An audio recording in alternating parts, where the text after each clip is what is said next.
Hey, everybody, it's me. Oh my God, this is on. This is on.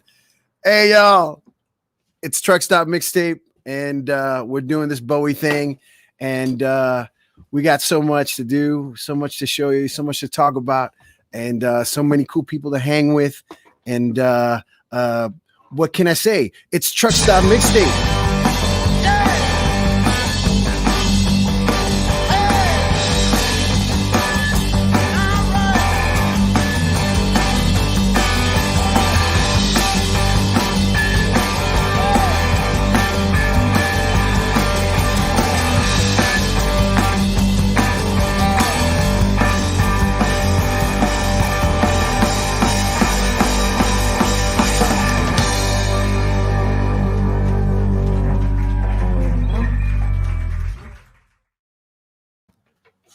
Hello there. Hello there. Yes.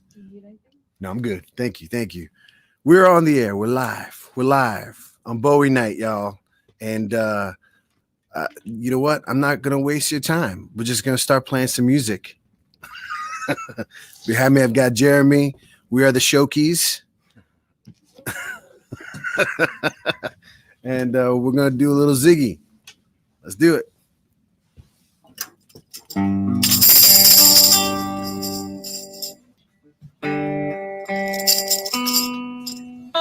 We'll tune it up first, of course. Let us know what the volume is like, y'all. Oh!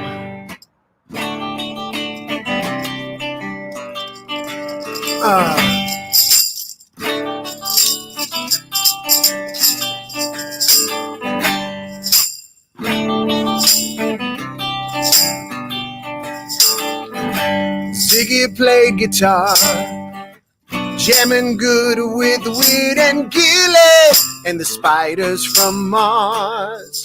He played it left hand, but made it too far. Came the special man, then we were Ziggy's band. Ziggy really sang, screwed up eyes and screwed down hairdo, like some cat from Japan. He can lick 'em by smiling, he can leave 'em to hang. He came on so loaded, man, well hung Snow White's hand. So where were the spiders while the fly tried to break our bones? Oh, just a bit like to guide us. So we bitched about his fans, and should we crush his sweet hands? Oh!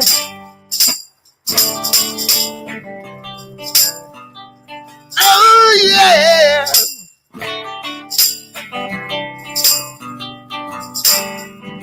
Ziggy played for time, jiving us that we were voodoo, and the kids were just crass. He was the Nas with God-given eyes, but he took it all too far. Hot damn, he could play guitar.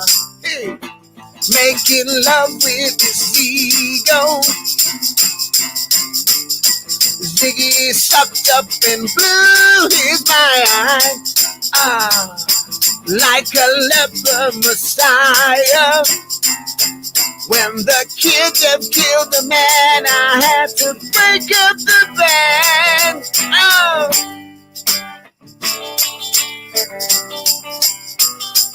oh yeah.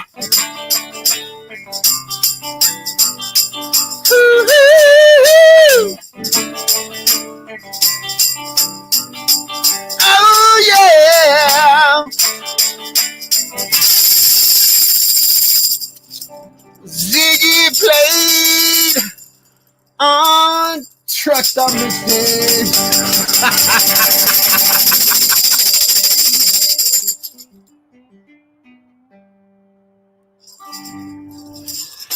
All right, we had to get it started, y'all. Gonna go straight into a music video now.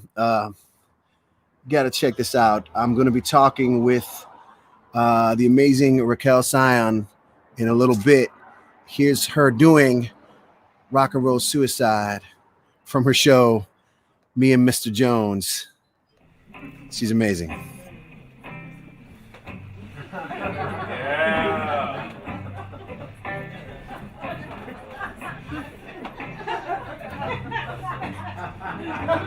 Time takes a cigarette, puts it in your mouth. You pull on your finger, then another finger, then cigarette. When the wall-to-wall is calling, it lingers till you forget. No, no, no, no, no rock and roll suicide. You're too old to lose it. You're too young to choose it. And the clock waits so patiently on your song. Well, you walk past the cafe, but you can't eat when you've lived too long. No, no, no, no, no rock and roll suicide. The shell breaks the scarlet as you struggle across the road. But the day breaks instead, so you hurry home. Don't let the sunlight blast your shadow. Don't let the milk floats blind your mind. They're so natural, religiously unkind. Oh no, love, you're not alone. You're watching yourself, but you're too unfair. You got your head all tangled up, but if I could only make you clear.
Yes, that was Miss Raquel Zion doing Rock and Roll Suicide. We all love that one from her show, Me and Mr. Jones. And I'll talk to her in a little bit.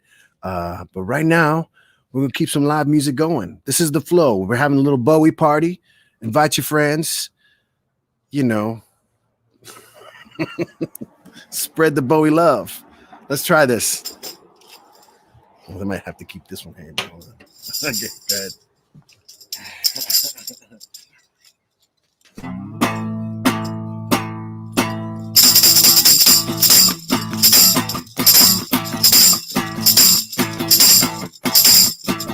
Hey man, leave me alone, you know. Hey man, oh Henry, get off the phone. I got to, hey man, I gotta straighten my face. This melodramatic will put my spine out of place. Hey man, my school days the same.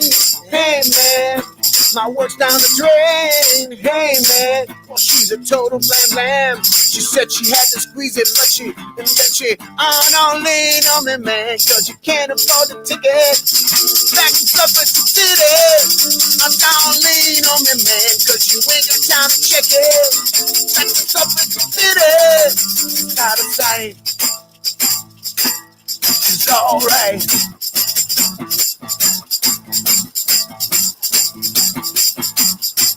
Hey man, hey red Opium can't go away. Hey man, I can't take you this time, no way. Hey man, hey Judy, don't crash here. There's only room for one, and here she comes, I don't lean on me, man, cause you can't afford the ticket. Back to Suffolk City. Don't lean on me, man, cause you ain't got time to check it. Back to Suffolk City.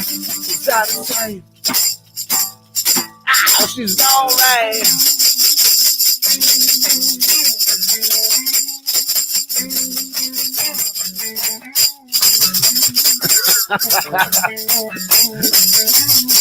Oh, don't lean on me, man, cause you can't afford the ticket. Back to Suffolk City. Don't lean on me, man, cause you ain't got time to check it. What's up in the city? Don't lean on me, man, cause you ain't got time to check it. Back to Suffolk City. Don't lean on me, man, cause you ain't got time to check it. Now for Suffolk City. It's out of sight. Ow, she's alright. Suffolk City. Yeah, yeah. Suffolk City. Yeah. Come on, Suffolk City. Quite alright, huh? Suffolk City. Oh yeah, Suffolk City. Come on now, Suffolk City. Yeah, Suffolk City. Alright, Suffolk City.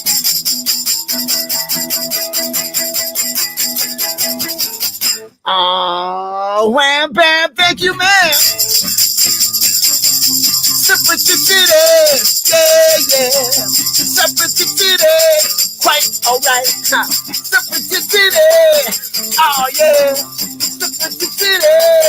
Oh yeah. Suffolk City. Come on. Suffolk City. Ooh yeah. Suffolk City. Alright. Suffolk City. Suffolk City. My neighbors love me right now. Yo, it's Truck Stop Mixtape. This is a Bowie party. We're doing it. We're having a good time. Share this with your friends. Let me know how you feel. Here is Mission Zero with Ashes to Ashes. We want to celebrate his life by playing one of his tunes.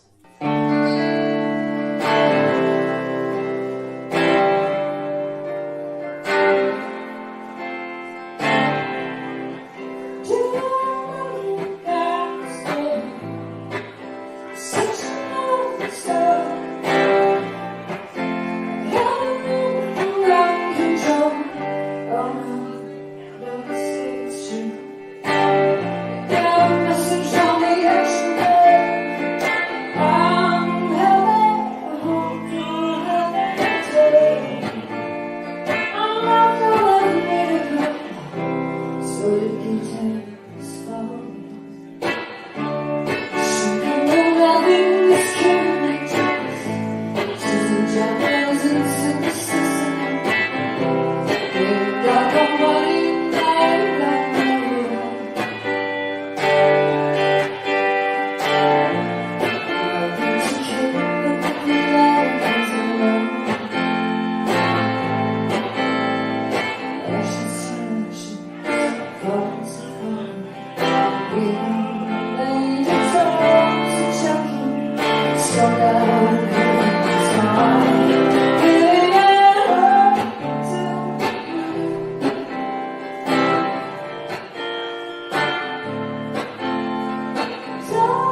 Ashes to ashes, y'all. Mission Zero, amazing CT band, brother sibling band. I don't know if I'm allowed to say that.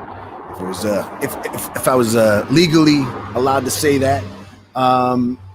Tonight on Truck Stop Mixtape, we're celebrating Bowie's birthday, celebrating his legacy, celebrating his life in music, and how he affected us. I keep on looking down because I'm looking at my controls. How y'all feeling out there? Let me know. Let me know if you're out there. Send me a comment. Say what's up. And if you're on Facebook, make sure you say your name because I can't see your name outside of Facebook user. Tell me anything about Bowie in your life. Tell me about your favorite song. Tell me if an album got you through a difficult part in your life. All those are true. There are no false answers to that. So I know we got some Bowie people watching. This next person that I want to introduce, I know him because we played in a band here in Topanga called Coomer Spec, and we did various benefits to raise money for the schools in Topanga. And he plays in Junkyard. He's a major composer, does TV and movie stuff, and he's going to talk about Mick Ronson, Rano, and Bowie. This is Tim Mosher from Junkyard on Truck Stop Mixtape. This next gentleman here, when I reached out to people asking about Bowie and what Bowie meant to them, there was a thing that came up with a lot of them, and it was just like Bowie's relationship with certain individuals, whether it was Bowie and Eno, Bowie and Iggy, Bowie and Tony Visconti, and of course Bowie and Mick Ronson being a big one. And my friend here coming up next is you could probably say he's an expert on it. I'm not gonna waste any more time. He's currently playing with the band Junkyard. He is known for Broken Glass back in the 90s. He's played with a bunch of people, Steve Jones, and he's a composer, and he writes scores and music for TV shows and movies, and he's my friend. Here is Mr. Tim Mosher. Tim, come on aboard. Hello, Gio. How are you, brother? What's going on with you, man? Well, I'm sitting in my house like the rest of us. Lockdown. You in particular wanted to talk about Bowie and Mick Ronson, and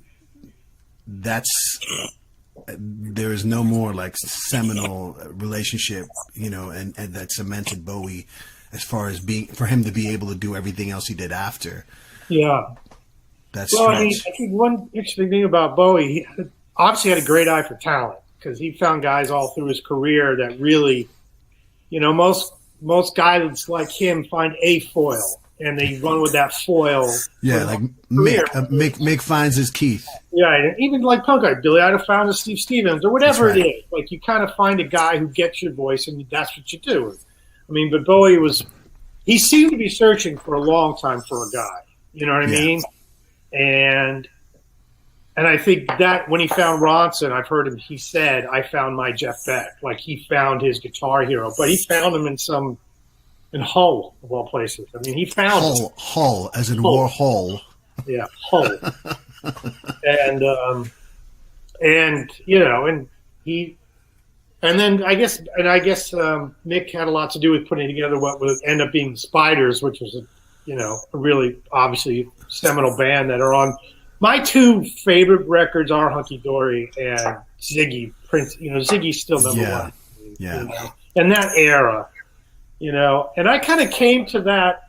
I mean, Bowie was always there. Like when I was 13 or 12 or 13, everyone had Change as One. Like it was like the record that everybody, your cool little brother had, and that had a lot. I mean, it had obviously great stuff on it, but I didn't know where when Fame came out as opposed to Ziggy Stardust, the song or something. But I always gravitated towards those harder songs, the Gene G. Yeah, the rock songs on the greatest hits because I'm a guitar guy and I love good guitar. So it wasn't until I got old, until I started playing in bands and the whole punk thing happened. And obviously Bowie was like really out in front of all that. Like he was very involved in all that and was a precursor for it. And, people listen to records like Low and stuff like that. But I had a guy in a band who was a real Bowie freak, and he kind of hit me even deeper. He was like, oh no, Diamond Dogs. And, like the stuff that was a little more out there. I mean, Station to Station, the darker shit, like weirder shit. And I like all that. But as time went on, I just kind of always went back to that Ziggy album. It's just something about that band. I like that kind of band. And I think that's probably the most influential band on the sound of punk too. There's 2 or 3 bands that really influenced the sound of punk, but for the British kids, it's Ronson, because Steve Jones principally was very influenced by Ronson, and probably Mick Jones as well, though he was also a very big Moppa Hoople guy, which is also Bowie when you really get down to it. And so Ronson had such a big. I mean, if you listen to the endings of, you listen to the ending of John, I'm Only Dancing and that feedback thing that Ronson does. I talked to Steve Jones. He goes, "Oh, that's if you listen to every Pistols song on Bollocks, there's the little guitar things at the end, the feedback or the all that shit that I love that." I'm like, he's like, "Oh, I just got all that came from John, I'm Only Dancing." You know what I mean? That's crazy. And so Ronson was always huge to him, and the Pistols were huge to me, and then so I kind of backfilled. Like Bowie was always there. I always liked Bowie. Everyone knew the hits. He was a big rock star. And then I went back, and you had the high school girlfriend who was really into hunky dory. That was like mandatory, I guess, back then. That would be me. That would be me. Girlfriend. You had hunky dory, Like hunky dory is still my favorite. I mean, I love it. I mean, I just think Ziggy's a little more consistent. I think there's a couple places. Oh no, I mean Ziggy is like is perfect record. Yeah. You know what I mean? And it sounds really fresh. And now as I read about it, they did both records basically back to back within weeks of each other, which is insane when you think about it. That he had, because I saw interviews that said, yeah, we finished. I don't know if it was Woody the drummer or the bass player. Trevor said, we finished Hunky Dory, and he says, all right, we're coming back in 2 weeks. We're doing this new thing. And it was Ziggy Stardust, and he had the whole thing ready to go, And I was like, I mean, you could see that Queen Bitch was like really the kind of the first real Spiders-y sounding song he did. That could have been on and it's weird because it's it's even older song. Yeah. Like it just kind of like held on to it. It really got the full Ronson treatment. That's the first time you really hear that big guitar sound, that, honky kind of Les Paul. Like Ronson had a very unique sound, really unique. And so that's the first time I really knew. And that was always when I was younger. I liked the things that were harder when I was younger. I didn't understand all the craft involved in what he was doing, even on those songs. But I'm sure he would rather you not get into the craft, if you dig it or don't. And those were the ones I dug, And so, and then when you can really go deep dive on Ziggy, you really can. And I tend to like things that are, I don't know, I think a fully thought out thing is really hard to do. I think it's cool. It's very rare that a record kind of has a good beginning, middle, and ending. Even if a record has all good songs, they don't necessarily always tie together that great. Yeah, or the way that they're lined up, or just the sequence. I like the way when it's when I hear that they did it really quickly, like second takes, a lot of first takes. They were on fire, and he was showing the chords, they run them down. I mean, it'd been several albums already that Ronson was working with Bowie. Right. They started on Man Who Sold the World, I guess. And Yeah. then guys kind of got brought in. I know Woody came in, was on Hunky Dory. I don't know if Trevor Bolder was. Yeah, he was on Hunky Dory. I don't know if he was on Man Who Sold the World. Might have been. But I think the combination of those guys playing out, doing shows out, and then, like you said, that the sort of like sudden recording for. I mean, also, Bowie's like we were talking before, that Bowie's just always had the big picture in mind. Like he was really like that. He always had. I mean, and that concept of Ziggy is just altogether. It's just. The thing that was interesting about him. And, it was kind of a pity, too, because if you're a fan of one specific era of his, is that he moves through them. I mean, the Spiders existed for like 2 years, really, Mm-hmm. But some of my favorite bands the Pistols only existed 2 years, in the real form, and that's Clash existed 5 years in total, even in the weird end bit, so. I mean, the real Clash only exists for like 5 years. So it's, I see his point about moving forward. So he's not a nostalgic person, or wasn't a nostalgic person. But, you do lose people along the way, like Ronson and him. I'd like to see what they could have done later, too. Like, why not circle back? But, I appreciate you giving me the time, man. Oh, it's fun. I love talking about music. So I'll talk about it all fucking day. Play all day, talk about it all fucking day. All right, brother. Stay good. Stay alive. Talk to you soon. Bye-bye.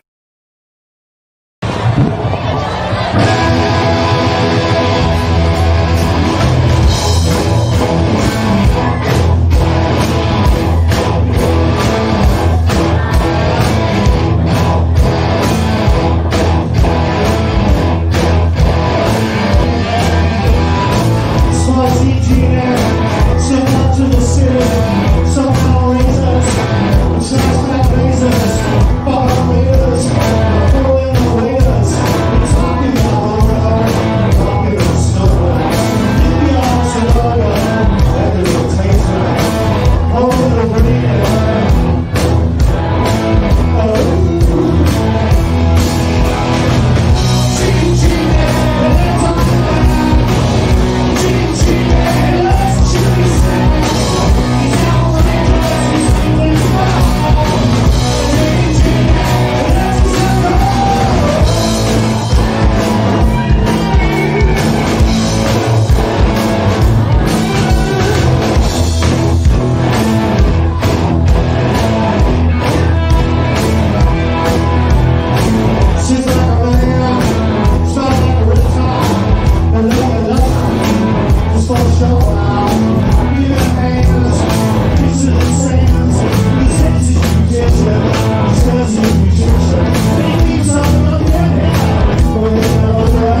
Yes. Coomer Speck, the Gene Genie, Tim Mosher on vocals there.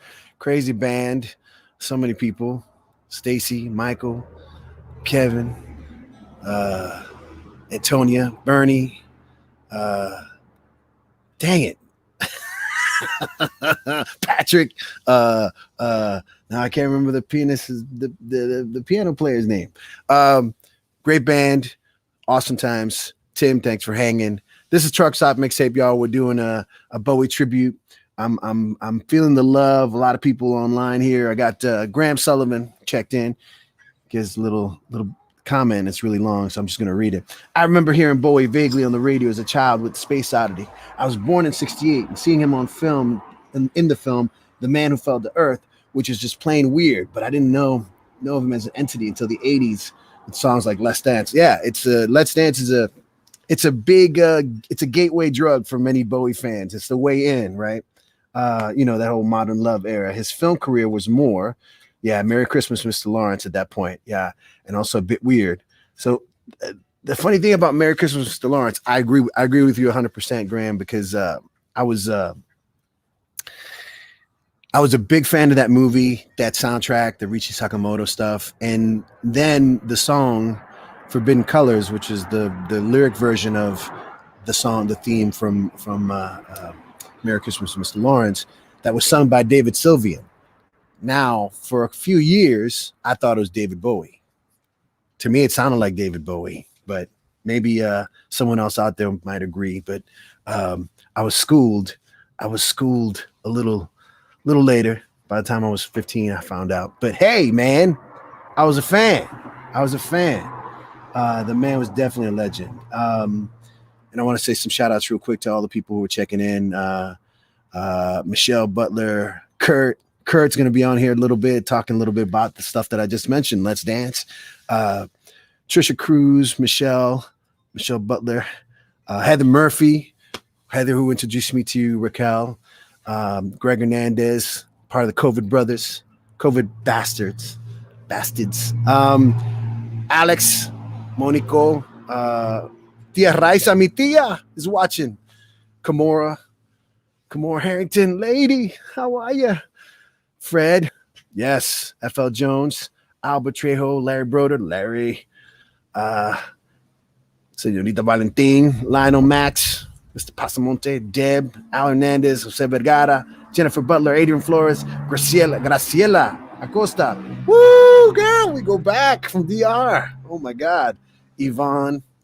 And we got here some people present. We're trying to be safe and maintain our distance. But I can't tell you the combination of doing this Bowie thing and playing some music with someone else for the first time in I don't know how long. My brother Jeremy Fleener from the Dirty Lowdown. When we do our thing, just me and him, we call it the Shokies. Doesn't make much sense, but we just do it anyway. We're gonna play another song real quick, if that's okay. You want to come up here, man? And I want to give a shout out to his mom, who's here hanging out on our porch. Hey, mom. All right, you might recognize. We're staying in the era for the moment, so you might recognize this one.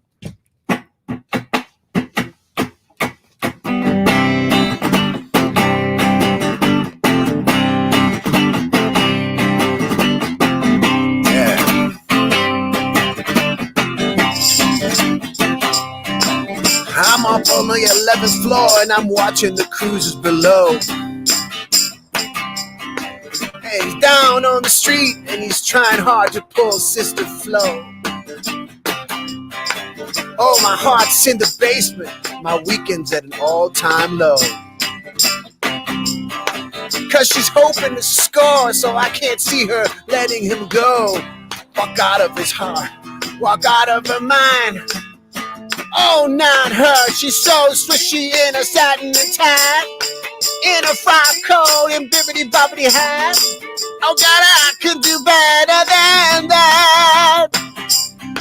Let's go. She's an old-time ambassador of sweet-talking, night-walking games. And she's known in the darkest clubs for pushing ahead of the dames. If she says that she can do it, she can do it. She don't make false claims. But she's a queen, and such a queen's that your laughter is sucked in their brains. Now she's leading him on, and she's laying right down, and she's leading him on, and she's laying right down, and it could have been me, and it could have been me. Why didn't I say? Why didn't I say? No, she's so swishy in a satin tie, in a frock coat and bibbity bobbity hat. Oh God, I can do better than that. Oh yeah. Oh yeah.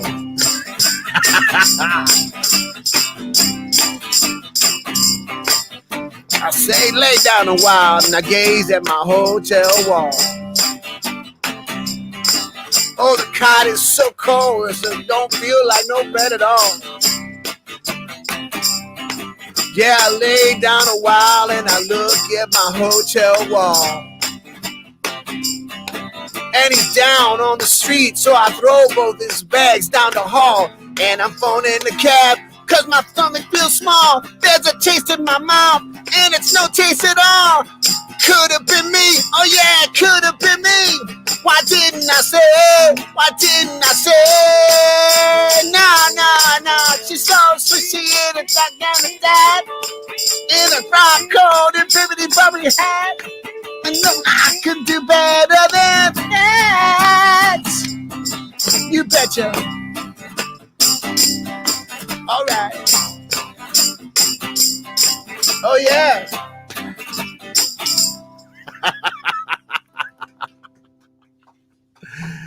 That was Queen Bitch. Yes, the classic. Lordy Lord. Thanks for hanging with us. That was the Shokies, my friend, my buddy Jeremy, and myself. And oh Lord, this is stuck now. Okay, here we go. I want to play another video real quick. Let me play. Oh, this is the COVID Bastards with Man Who Sold the World. I love these guys. 1, 2, 3,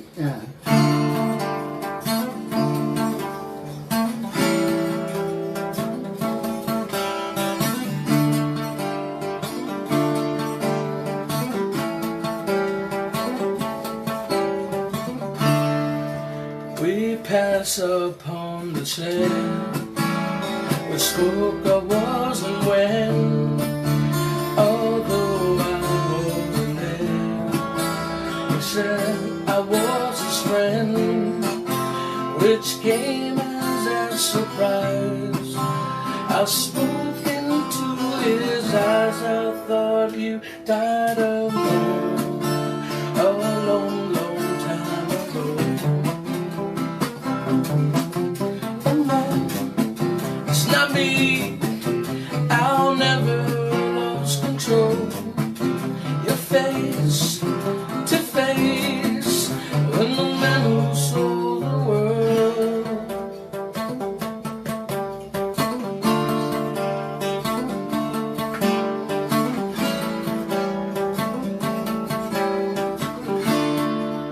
I smiled and shook his hand and made my way back home. I searched for a man, for years and years I roamed. I gaze and gaze and stare at all the million years we must have died alone, a long, long time ago. Who knows, not me, I'll never lose control.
Greg.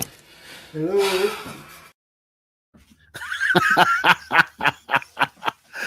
That was my brother Greg there with his outfit, the COVID bastards. I keep on calling them COVID brothers. It could be COVID brothers, could be COVID bastards. I don't know. This is Truck Stop Mixtape Bowie Night, y'all. Bowie Night. Bowie Night. Thank you so much for being here. I'm so excited. I'm going to talk to someone right now. I'm going to bring on my buddy, Michael, as I like to call him, Michael St. Air. Michael, what's up, my brother? What's going on, man? Good to see you. Thanks for hanging with us, man. Nothing better to do than Bowie. Is that a Glam Skank shirt? It is a Glam Skank shirt. You don't understand. We're big Glam Skanks fans in this house. Excellent. I've seen him twice opening for Adam Ant. That's crazy.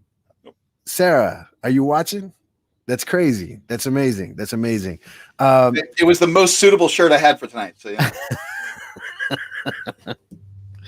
I know that you have suitable bottom halves as well. Well, I mean, I got the kilt. You're a kilt wearing man. That's I love it. But brother, so let's talk about your category. You wanted to talk about your 13 most favorite lines in Bowie songs. Lines versus, Lines versus. His writing didn't do a whole lot of storytelling for me, and you'll see from the stuff that I picked, it's almost all later stuff. I mean, of course, there's Ziggy stuff because who didn't want to be Ziggy? Who didn't identify with the alienation in that? Everybody did. Mm-hmm. But leading off, we got Within You from Labyrinth. Well, hold on a second. Hold on. I want to please up. So is that number 13 or is number 1? Number 1. Okay, number 1. Here we go. So you got something here from Labyrinth, which is not a surprise for me, and I'm gonna read it. How would you turn my world, you precious thing? You starve and near exhaust me. Everything I've done for you. I move the stars for no one. I love that. Why this song, man? It's every relationship. It's the whole. I'm gonna give you all I got. You just have to take it. Number 2. Number 2, you got Hello Space Boy. Hello Space Boy. I don't know if you know this, but all of the lyrics on number 1 Outside, were auto-generated from snippets that he put into a computer program that he had written for him. Yes. And the fact he just basically computerized his method. Yeah. Because it was always his method, right? Just throw a bunch of stuff together there. And that one, well, I mean, it's me. Don't you want to be free? Do you like girls or boys? It's confusing these days, but moon dust will cover you. That moon dust will save your ass every time. Yep. All right. So number 3, we got, we can't see from the top here, but I'm going to say it looks like 5 years. 5 years? Yeah. 5 years. Oh, yeah. Yes, this is a good one, man. The other ones were good too. This one is a heartbreaker for me, man. I heard this song is to me, and I realized later that it's going to come up again. It is all the sci-fi dreams, all of the movies that we had. That you had this whole group of people, and they all loved each other, and they all did the right things. It's the dream. I want it to happen, and then, well, it's what we got today. Yeah. So that was yours. Her telephones, Opera House, favorite melodies. I saw boys, toys, electric irons, and TVs. My brain hurt like a warehouse. It had no room to spare. I had to cram so many things to store everything in there, and all the fat, skinny people. Not the fat, skinny people. And all the tall, short people, and all the nobody people, and all the somebody people. I never thought I'd need so many people. I had to throw in my favorite part of. No, that's not it. Hold on a second. Here. Oh, I guess I didn't do it. We'll move on. Here we go. Number 4, Pretty Thing. Tin Machine was his attempt at just doing a rock and roll band, and I staunchly love those records. And this one is, hey, sexual awakening. I mean, it's Bowie and talking about getting it on. So, really, do we need to explain this one? No, we don't. We move on quickly before we get in trouble. Here we go. Number 5, Telling Lies. I love this record. Earthling is one of my favorites, and I think it doesn't get enough credit just because it's got some silly drum and bass on it. Come on, man. I loved it. It was right for the time, man. Telling Lies. Go ahead, man. No, it's when that record came out, I was going through so many life changes. It's when I started moving out of Connecticut. It's when I was moving up here and deciding to go to school and start a new relationship and trying to pull together the pieces that had just fallen apart of me. That couplet, that triplet, whatever it is. The words put together to melody just always hit me and stuck there. Come straggling in your tattered remnants. You come to me with tears and blame. I'm your future. I am tomorrow. I am the end. Number 6, Black Tie, White Noise. About the LA riots. Yes. He was recording it in LA. I was in LA at that time. I hadn't yet met you. Yes, that was pre-Liquid Circus days. Yes. Oh, very.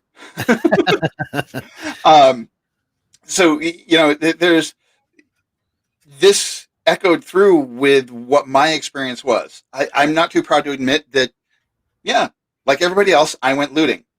And I will tell you, there was a store basically like Best Buy called Silo, and we went in there, and it was literally, if there was a race or nationality in LA, they were in that store helping each other, help each other out. People picking up TVs for people. I mean, there was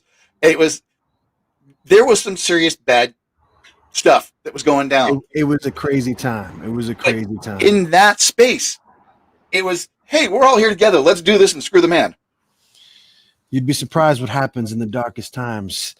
Number 7. Heroes. Heroes, of course. I mean, you have the whole thing of, we're going to be together and we're going to be the superheroes and we're going to win this. And then the second part of the verse is like, and you can be mean and I'll drink all the time and because we're lovers and that's a fact. And that is that. You know what? And here's my favorite part of Heroes. It's just the third verse. I can't remember. I remember standing by the wall and the guns shot above our heads and we kissed as though nothing could fall. Nothing could fall. My favorite. Number 8, Rebel Rebel. You got your mama in a whirl. Not sure if you're a boy or a girl. I think there's a theme going on tonight. There's a theme here. I mean, this is I obviously heard all this stuff. My parents were rock freaks. My stepfather was a musician. So I heard all this stuff coming up, but it wasn't until I started going into music myself. And hey, man, the name you see me, the name you know me, that started out as Mike Starr. Because I wanted to be that androgynous, pretty person up on the stage, making the music, making the people love him. I failed at that, but that's all right. But you tried, man. I tried, and that did it. That's what that whole is all about. All right, number 9. 5 years again. 5 years again. We got 5 years, and appropriately so. 5 years since our beloved Bowie left the earth and went to occupy the universe. We got 5 years. What a surprise. We've got 5 years stuck on my eyes. We've got 5 years. My brain hurts a lot. 5 years. That's all we've got. And the plaintive note in his voice when he is singing that, and it's you're crying for help, and there's no help coming. That's all there is. You got this. Damn. 10. Moon Age Daydream. I'm an alligator. I'm a mama papa coming for you. Best funky first verse in a Bowie song. It makes zero sense. There's no sense in there. There's this is a whole bunch of stuff that's just kind of struck together, and it works so great, and it leaves such a lasting impression because you're like, you what now? I just remember the first time I heard it and thinking that, wow, so he went into the studio and re-recorded that second line so he wouldn't say the curse word. So he was just saying, I'm an alligator, I'm coming for you. So he just, I remember being a kid, it was like, wow, he can go do that, re-record his stuff. That's crazy. But nope, that was the lyric. 11, Lady Stardust. Well, this album, man. This album. This album is it's science fiction. It's a Rocky Horror Picture Show, man. It's you look at this and again, I grew up, I wanted to be that epic person on stage, looking pretty, getting everybody excited and just moving them. And bright blue jeans. Hey, back in those days, we all wore them. Yeah. Starman. I love this one too. Had to phone someone, so I picked on you. That's far out, so you heard him too. Switch on. There's something about this one it's definitely it connects me with someone else. It's like it puts me. I'm sorry, I'm speechless right now because this is one of my favorite songs. So for me, there's a big part of this that again it ties into the whole I'm the outer space guy making everybody crazy, but there's also there's a huge tie-in with I've been an amateur skeptic ufologist for a long time, and to hear this, hey, I'm calling my friend because I just saw something. Let's go chase it. Yeah, I mean, and it also kind of plays into the whole thing about how Bowie fans relate. We don't necessarily congregate, but we relate in our experiences. Like, hey, we just felt something. We just saw this, and we just something just changed in our lives. So number 13, As the World Falls Down. Back at Labyrinth. Tell me about this. This song plays during the ballroom dance scene, where Sarah is presented with, hey, you can become an adult like this. And I'll take care of it and I'll make that happen for you. And she is being taken for a ride. And she finally realizes it. And the world falls down and breaks apart. And she loses everything. And it's just, he put that whole scene into this one little verse. And it was a throwaway movie. It was never supposed to be super successful. It was never supposed to do, 30, 40 years later, it's still a huge selling movie. Yeah. And, for a lot of us in those days, that was our thing. Well, I want to thank you for joining us, my brother. That was really cool. Nice chatting with you. we have to do this more often. Yes. And maybe next July I'll be able to be out there again. Yeah, I'll wear my Glam Skank shirt next time. See you, man. All right, be good, man. Bye. That was Michael St. Air. I'm going to play one of the songs mentioned, and this is a new version that I heard from a friend of mine who recorded about 10 years ago. I'll just play you the song because it's a riot. This is Alpha Whore with Moon Age Daydream. I'm an alligator. I'm coming for you. I'm a spacey maker. I'm the rock and roll bitch for you. So keep your mouth shut. I'm swinging like a people today. I'm a rock and I'm break for the world. Keep your legs to die or be late. Make your hands up to my head. Make your space, make your smile.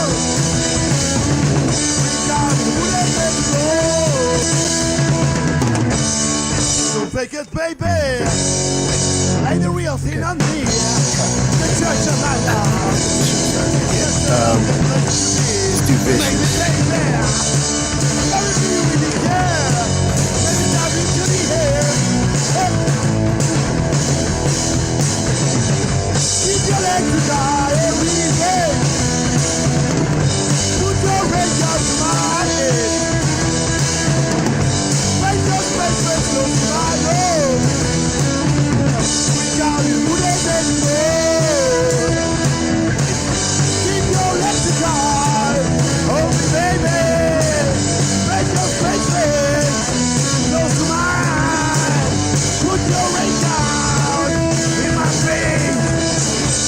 Damn, that rat smell.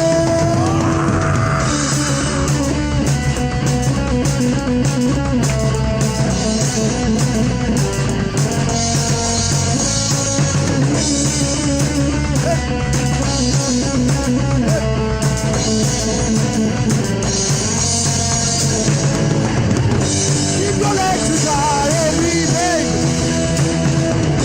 Put your leg down to my face. Press your face, baby, go to my love. Bring down your wooden gentleman. Keep your legs together. Oh, baby. Put your leg down to my head. Press your face, baby. Close to my love. Bring down your wooden gentleman. Bring down your wooden gentleman. Freak out in the moon's daydream.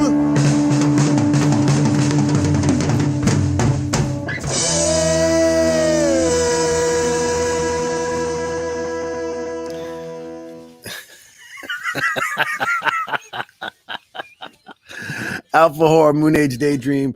That was a band that was put together by Mr. Sergio Bernstein. He's a well-known journalist. Escribe en español y para varios papeles locales y internacionales. Sergio.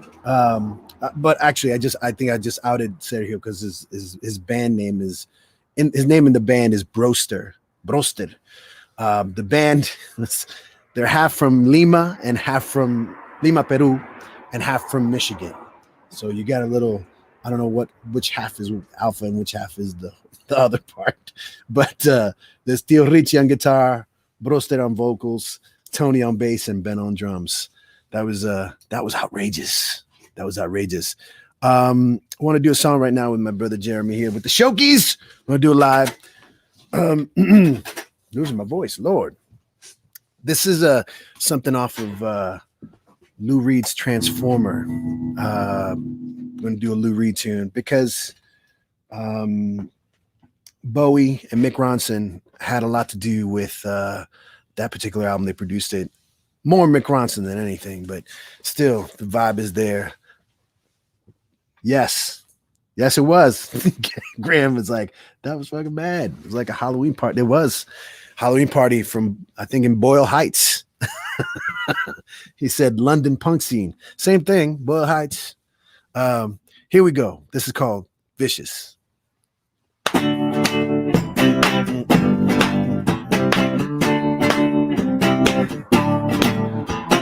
Vicious, you hit me like a flower. You do it every hour. Oh, baby, you're so vicious. Vicious. You want me to hit you with a stick, but all I've got is this guitar pick. Hey, baby, you're so vicious. When I watch you come, baby, I just want to run far away. You're not the kind of person around I want to stay. When I see you walking down the street, I step on your hands and I mangle your feet. You're not the kind of person that I want to meet. Oh, baby, you're so vicious. So vicious. Vicious. Oh, yeah. Vicious. I hit you with a flower. You do it every hour. Oh, baby, you're so vicious. Vicious. Why don't you swallow razor blades? You must think I'm some kind of gay blade. Oh, but baby, you're so vicious. When I see you coming, I just wanna run. You're not good and you certainly ain't very much fun. When I see you walking down the street, I step on your hand and I mangle your feet. You're not the kind of person that I wanna meet, 'cause you're so vicious. Yeah.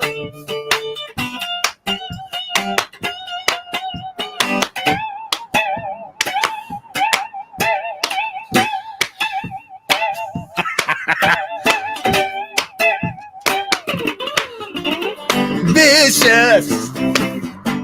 Oh, baby, vicious. You're so vicious. Come on now. Vicious. Oh, yeah. Oh, yeah. Vicious. Vicious. Yeah. Here we go. Vicious. Come on. Vicious.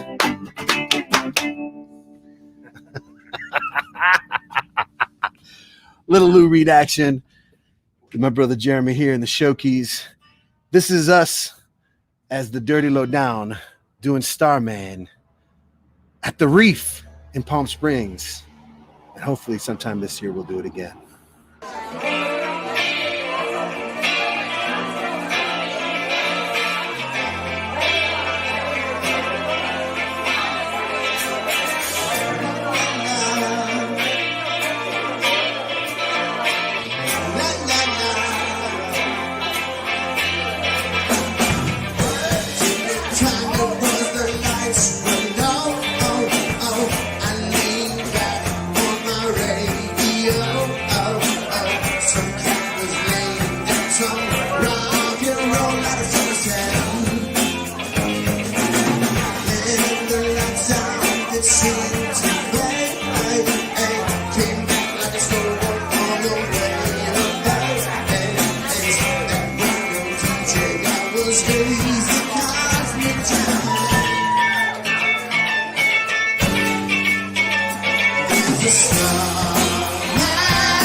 Yes, the Dirty Lowdown.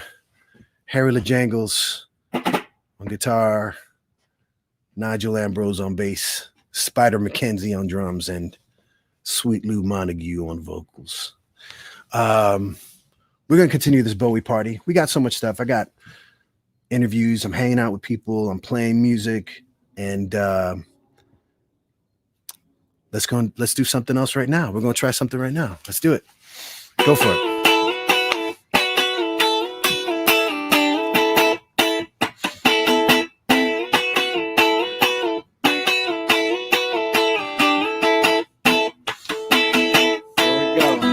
I could escape this feeling with my China girl. I feel a wreck without my little China girl. I hear a heart beating loud as thunder. Saw these stars crashing down. I'm a mess without my little China girl. Wake up in the morning, where's my little China girl? I hear a heart beating loud as thunder. Saw these stars crashing down. I feel tragic like I'm Marlon Brando when I look at my China girl. I could pretend that nothing really meant too much when I look at my China girl.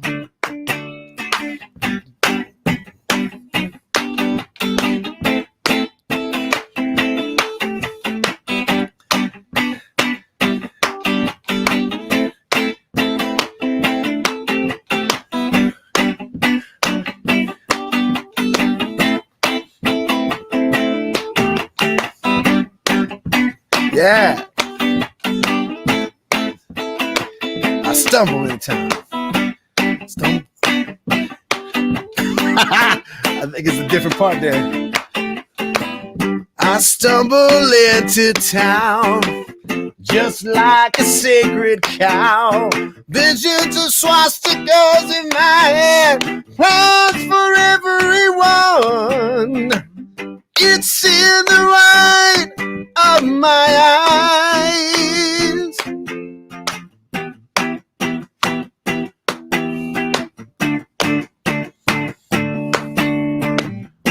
My little China girl, you shouldn't mess with me. I'll ruin everything you are. You know, I'll give you television. I'll give you eyes of blue. I'll give you a man who wants to rule the world. And when I get excited, my little China girl says, oh baby, just you shut your mouth. She says, shh. She says, shh. She says, oh.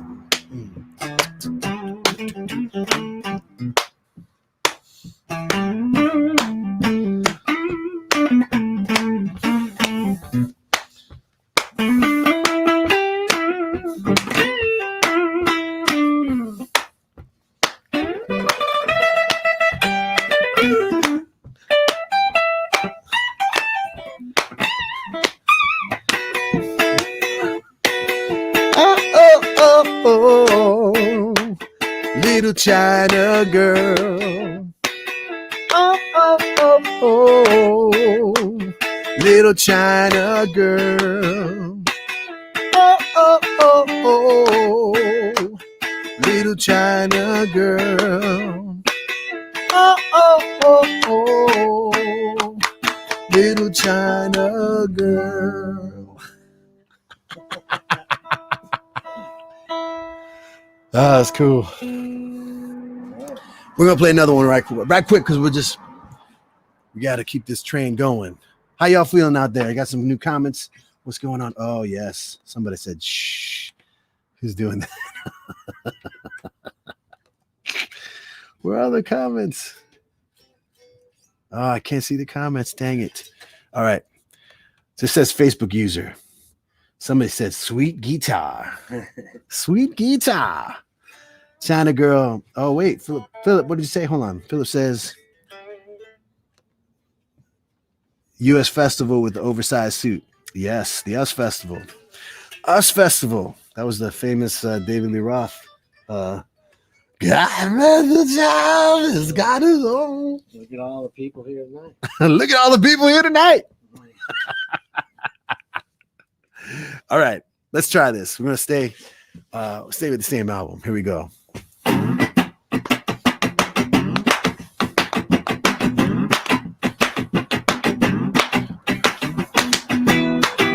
I know when to go out, when to stay in, get things done.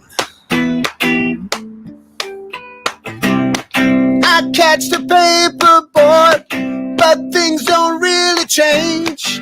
I'm standing in the wind, but I never wave bye-bye.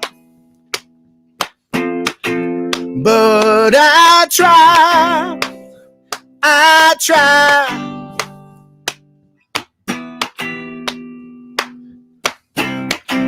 There's no sign of life, it's just the part to charm. I'm lying in the rain, but I never wave bye-bye. But I try.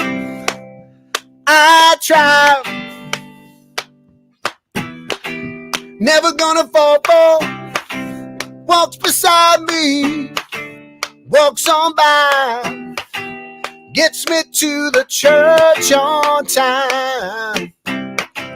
Terrifies me, makes me party, puts my trust in God and man. No confession, God and man. No religion, God and man. Don't believe in modern love.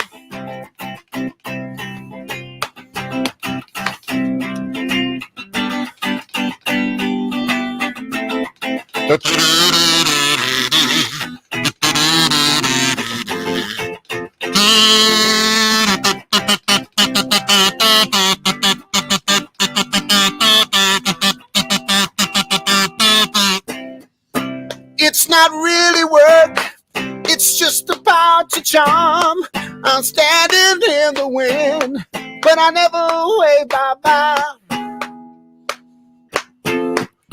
But I try.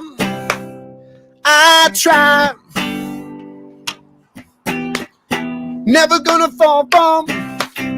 Walks beside me, walks on by, gets me to the church on time. Church on time terrifies me. On time makes me party. It's on time puts my trust in God and man. God and man, no confession. God and man, no religion. God and man, don't believe in modern love. Modern love. Modern love. Modern love. Modern love. Modern love. Modern love. Modern love. Modern love. Walks beside me, walks on by, gets me to the church on time. Terrifies me, makes me party, puts my trust in God and man. God and man, no confession, no religion. I don't believe in modern love. Modern love. Modern love. Modern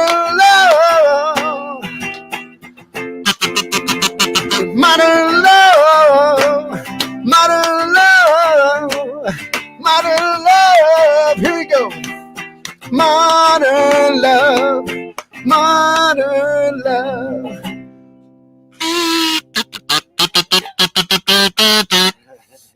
All right, y'all. Let me keep it with this album. This is a band from Chicago. They're called Kelroy, and they're doing Let's Dance. That's it from my brother. Hey, Jeremy, you want to say goodbye to the people? Bye, y'all. I thank you. I thank the Lord for you. Keep your distance, fool. All right, here's Kelroy from Chicago. Let's dance.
Yes.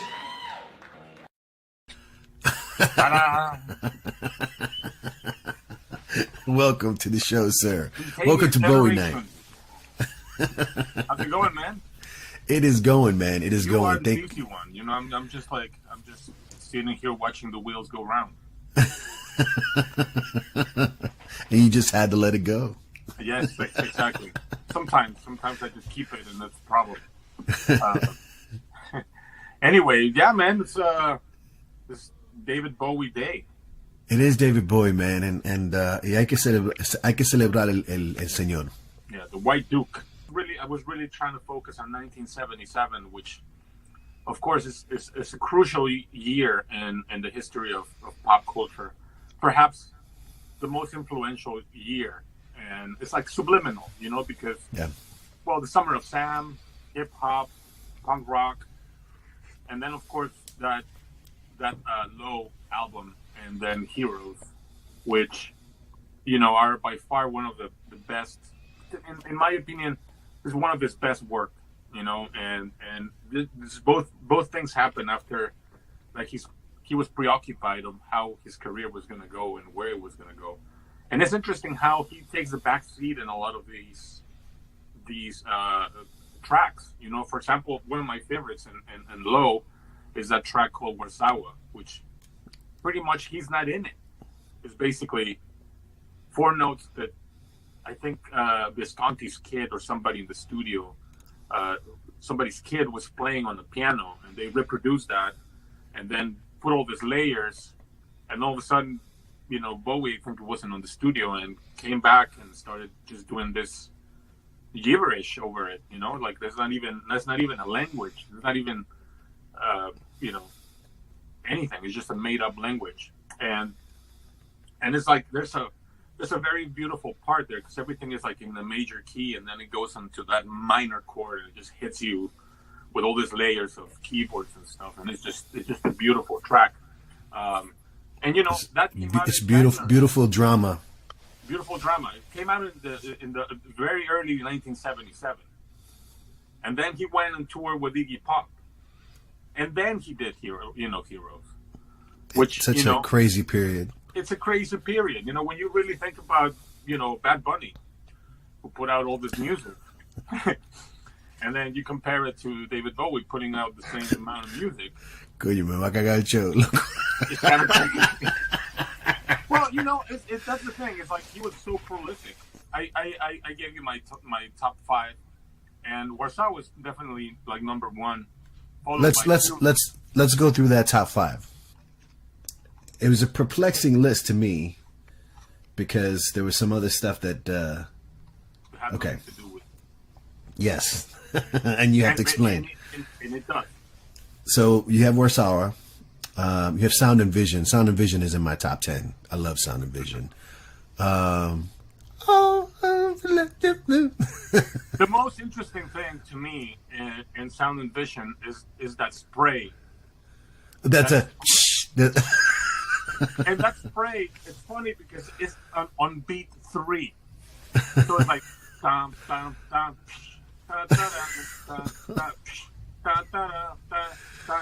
you know, it's like not good for the environment, but not good for the environment, but great for our ears. Exactly. It was 5 years before it was bad. Yeah. So tell that to all the late 80s rockers. Right. Yeah, that should have been banned before. But it's like this beat has been brought to you by Aquanet. Correct. What's the next one? Next thing is Heroes, of course. Oh, Heroes. Okay, so Heroes, you know, it also has that big genius, Robert Fripp, which he did all this 3 tracks of guitars that make no sense at all. Yeah. You know, it sounds like an Ebo, distorted, and then he has all these dissonances. But actually, there's a lot of dissonant notes throughout the song, and it's somewhere between the keyboards of David Bowie and the keyboards of Eno and the guitars of Robert Fripp. I mean, Robert Fripp, guitar player, founder of King Crimson. That's like music. That's like rock music royalty. Anyway, so I guess for number 3, I gave you "Are We Not Men." Are We Not Men? And this is where it got a little loopy for me. So I'm like going, okay, so Devo? Okay, talk to me. Well, you know, he saw Devo at Max's Kansas City in New York in 1977. And he was like, what? And of course, you have to also consider that he had been living in Berlin. He was really influenced by the Kraft rock, you know, by Kraftwerk and all that electronic music. Now and Kraft, in Germany. So he sees this and he's like, what the hell is this? And of course, Devo being one of my favorite bands, and I can actually demonstrate that in a second.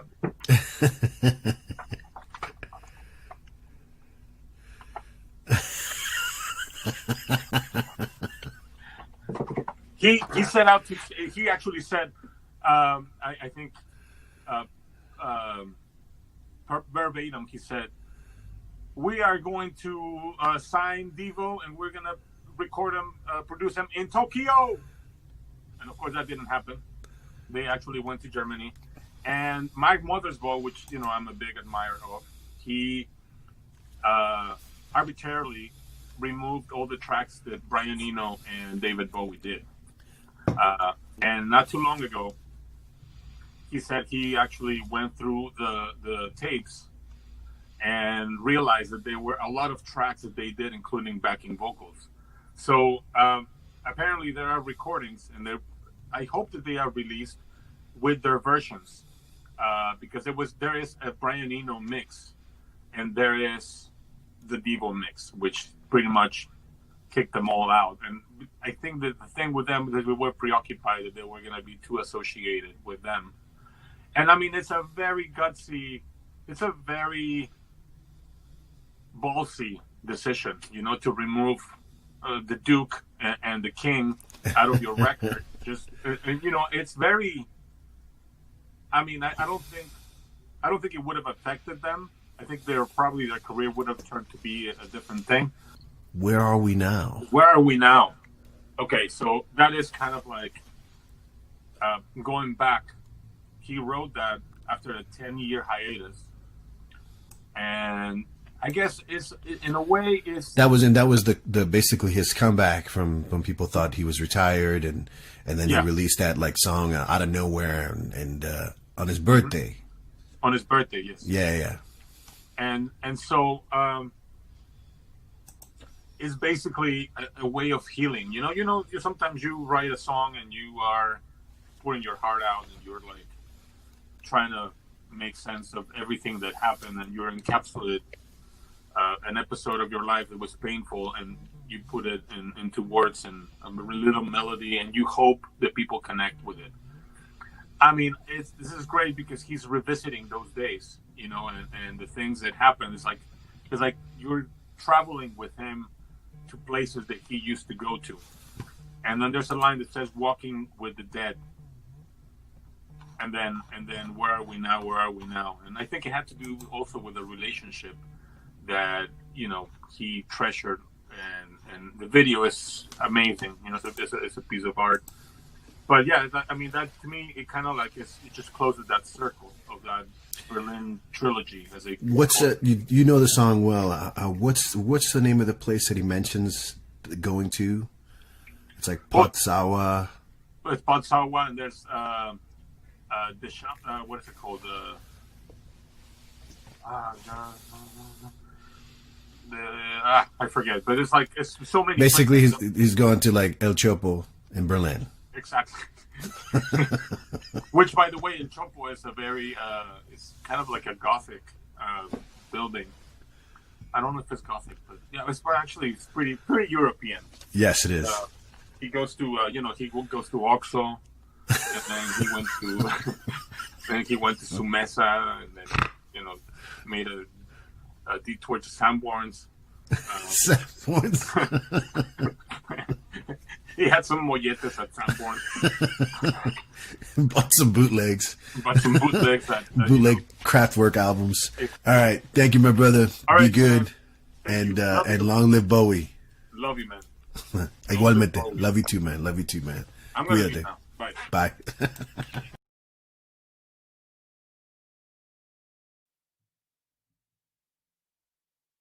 You know the fucking vibes?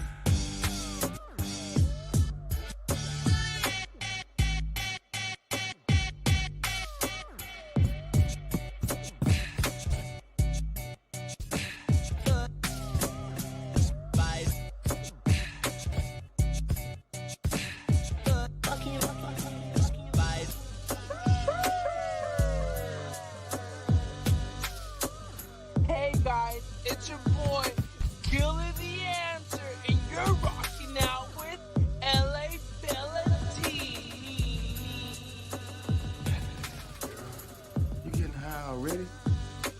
Just 2 o'clock. It's that late. You know, you smoke too much of that shit. That shit gonna rob you of your ambition. Not if your ambition is to get high and watch TV. Watch TV. Watch TV.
I'm closer to the cold and dawn, the most in crowdless uniform of imagery.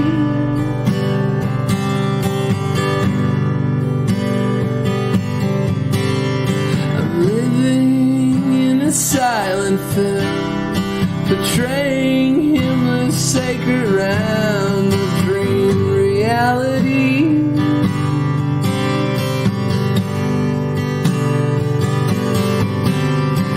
Frightened by the total goal, drawing to the ragged hole, and I ain't got the power anymore.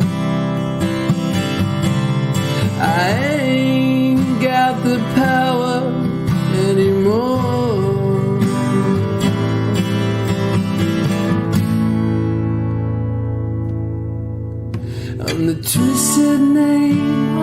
are both sad, living proof of Churchill's life, some destiny.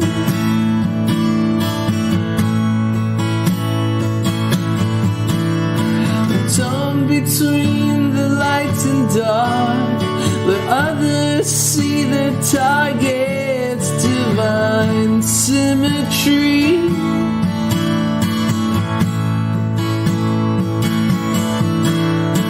Should I kiss the viper's fang, or herald loud the death of man? I'm sinking in the quicksand of my thoughts,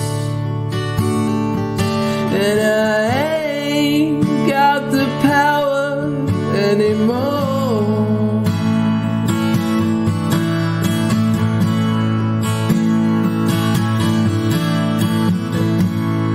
Don't believe in yourself, don't deceive with belief. Knowledge comes with debt's release.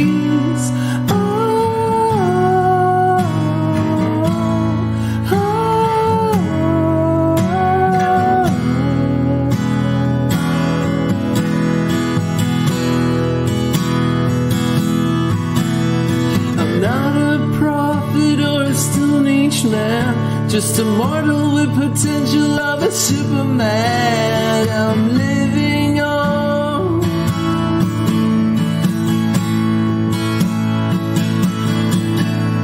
I'm tethered to the logic of Homo sapien. Can't take my eyes from the great salvation of bullshit faith.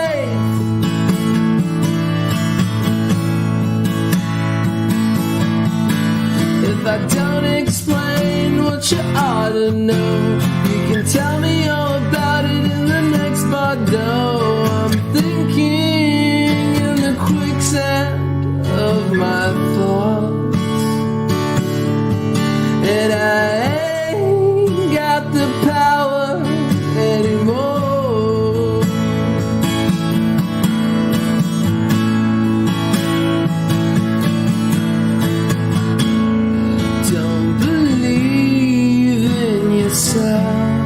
Don't deceive with belief. Knowledge comes with debt's release.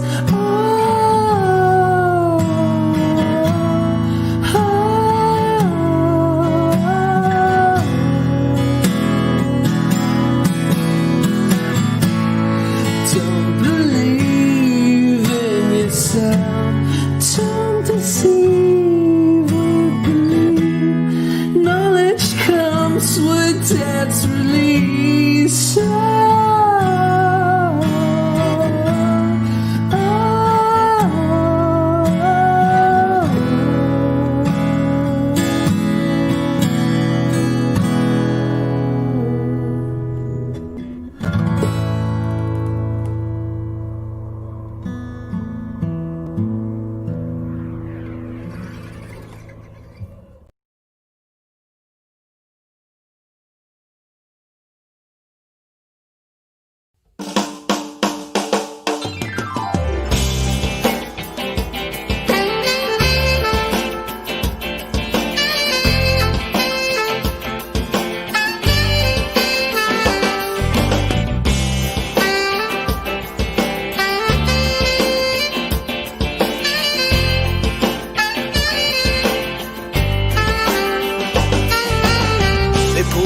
Just behind the bridge, he lays her down.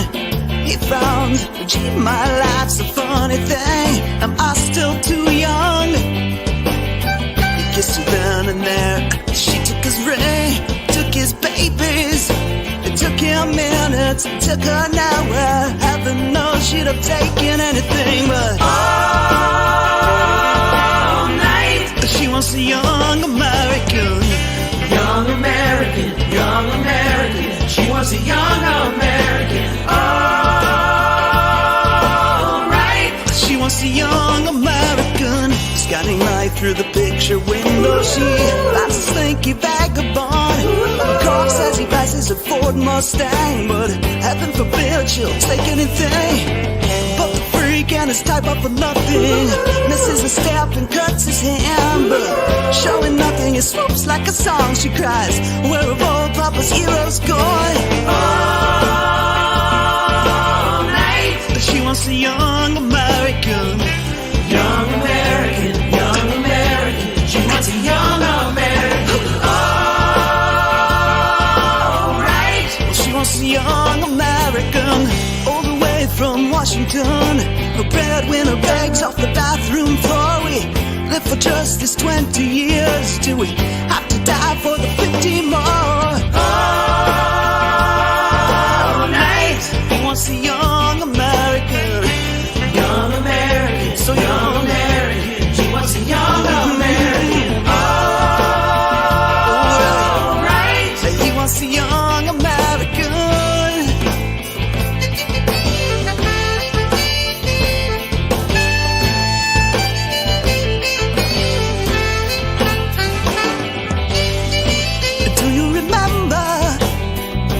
President Nixon.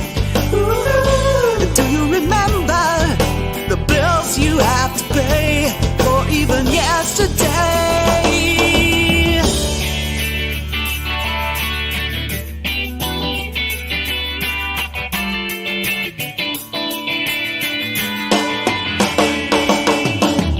Have you been an un-American? Just you and your idol singing falsetto loud.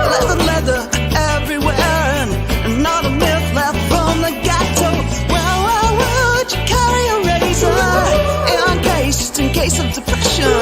Sit on your hands on a bus of survivors, blushing at all the Afro Sheilas. Ain't that close to love? Well, ain't that close to love? Well, it ain't that Barbie doll. Her heart's been broken just like you have. I was a young American. Young American. A young American. You want the young American. All right. You want the young American. You ain't a pimp, ain't a hustler. It's got a caddy and a lady got a Chrysler. Papa's got his bed down, White's got his soul train. Mama's got grams and look at your hands, hey. I heard the news today, oh. I got a sweet and you got to feed. Ain't there a man you can say no more? Ain't there a woman I can suck on the jaw? Ain't there a child I can hold without judging? Ain't there a pen that will write before they die? Ain't you proud that you still got faces? Ain't there one damn song that can make me break down and cry? All night, I want the young American. Young American, the young American. I want the young American. Oh, I want the young American, young American, young American. You want, young American. I want the young American. You want more, and I want you. You want I want you want.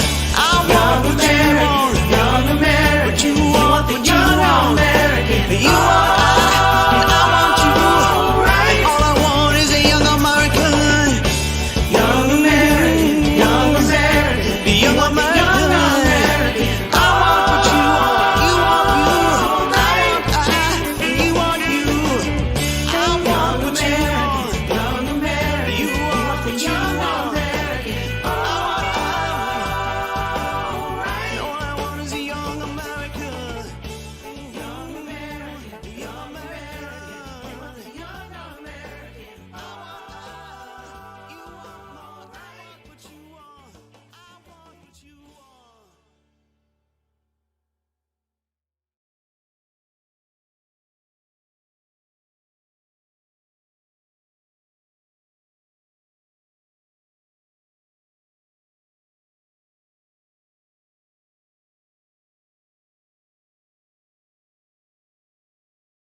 What's up, everybody? Oh, look at me.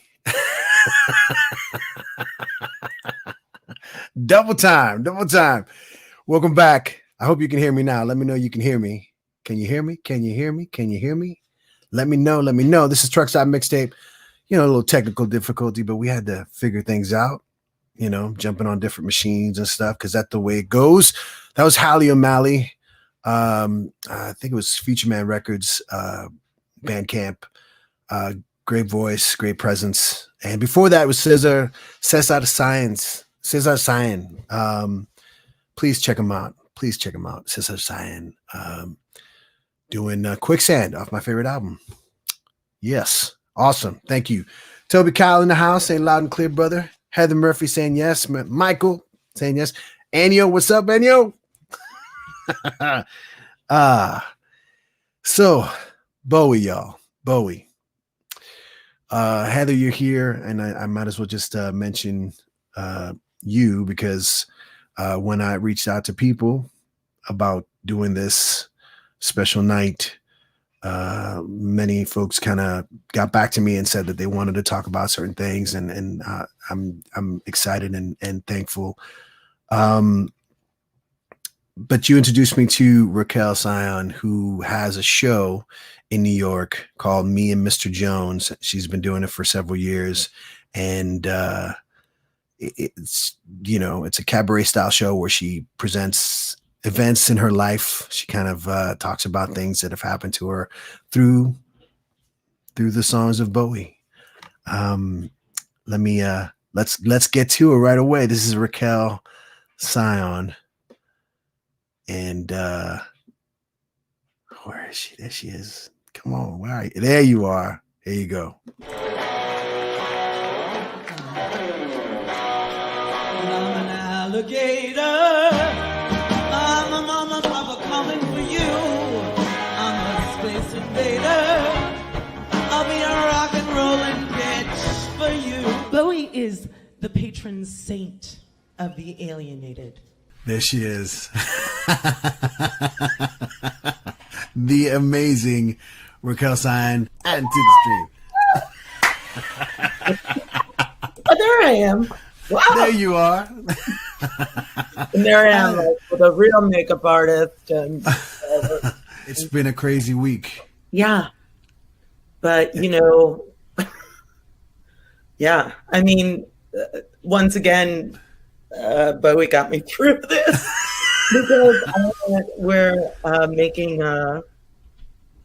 we're doing a triptych of songs. So we're doing 3 songs, and we're making a video to commemorate the 5-year anniversary of him leaving his body. Let's talk about the show. I mean, I was so happy when Heather told me about you, and I went to the videos, and I was just like, I've not seen the show. I'm so, and I can't now. And how did it come about? I mean, how did you start it? First of all, how do you know Heather? We went to high school together. You went to Hartford High? Hartford High. Can't Stop the Rock. And then I went to GAPA with Heather. Oh, you kidding? That's crazy. Yeah. Wait, so you said Conard? Conard High School in West. Yes. Yeah, I know Conard. Yeah. I talk about Conard in my show. I'm familiar with the parking lot. What a true and I was, and I talk about Hartford, and I talk about the clubs that I went to and was kicked out of because I was so underage. You know, the Comet, Backstreet. I've been a performer my whole life. I've been an actor, and then when I moved back to New York at the end of the 90s, I started singing in a burlesque vaudeville show called the Baba Voom Room. My roommate was the director of it, and she was like, you sing all the time. Make a character and sing in my show. And I was like, I can't sing in public. So weird. So I started singing in that show, and it just grew. And then I just began to sing more and more and started to do these kind of alt cabarets. And I did a show at Joe's Pub called Gilding the Lonely, which was kind of a meditation on loneliness and being single and blah, blah, blah. I was thinking of like, oh, I should examine another emotion, and maybe I should focus on an emotion that maybe brings me some, like manifests what I want in my life. And I was like, oh, I'll do a show about love. And then I was like, what do I love? And it was just always, I love Bowie. Like that's it. That's it what came back to Bowie. All Bowie all the time. So it's the show is really about, and this is where my intimate relationship comes in, because it's about my connection to him, his music, how it is the through line of my life. Daily for nearly 4 decades. This year, 4 decades, I think. What's your first? When was the first time you remember hearing Bowie, or going like, "Oh, this is for me"? The first time, like consciously listening to a Bowie album was in my sister's dorm room at Wesleyan University. Oh yeah, Middletown. Yeah, when I was 12, and just that was it. It was just. Do you remember what it was? What song or album? Shifted. Well, I mean, Life on Mars is still my favorite song ever in the world, and it works every time. Yeah, my favorite song too. Oh yeah, it's very interesting because if anyone knows me but at all, they know about my Bowie obsession. My Bowie-ness. and I was actually really shy in ways about talking about it in front of an audience, not just doing like a song or two at a tribute show or whatever it is, because it is intimate. It's so revealing and so personal to me, and so I went about it in that way. I was like, these are certain songs that have to be in. These are some of my favorites.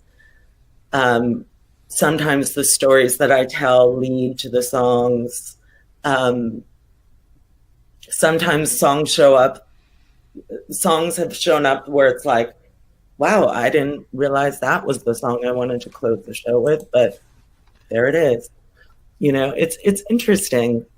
And it shifted a lot because we started doing the show I started doing it in February 2015. So I started working on it in 2014. Okay, wow, I did not know that. Yeah. It's been through a lot of incarnations. Like the trailer, I was like, oh, I have to redo the trailer. Like we haven't had the backup singers for a long while because we've been working in a smaller space. Cabaret style. We haven't had the visuals for a while. It's constantly evolving because it's also about my life. So I have to kind of always keep bringing it into this moment. Yeah. And he contains all of that. He's able to contain whatever. His music is able to contain whatever thing you are going through. Yeah, I love it. I love him. He pulled it from everywhere. I mean, like you said, it's like he dove in every time, whether it was opera, literature, theater. He was Bowie. Yeah. He's probably the most relevant artist in the past 50 years, at least. Yeah, I agree. I mean, it's across the board. Visual, it's fashion, it's music, it's LGBTQ awareness. I mean, it's, you know, he's no. It's obviously a person who was fearless with what he did, and used that as a tool to be that, to just like, no, if I do this, I can do anything. And I mean, it's always a reminder for me anyway that, you know, that you just do it. Just don't be afraid. Yeah, just make stuff. Just make stuff. Make your whole entire show around your life and use music from Bowie and express your inner darkest experiences and how lucky that I get to do that, right? That's amazing. That's amazing. That's such amazing. a lovely, it's a wonderful, I miss it. I know it's coming back. Thank you so much. It was so lovely meeting you.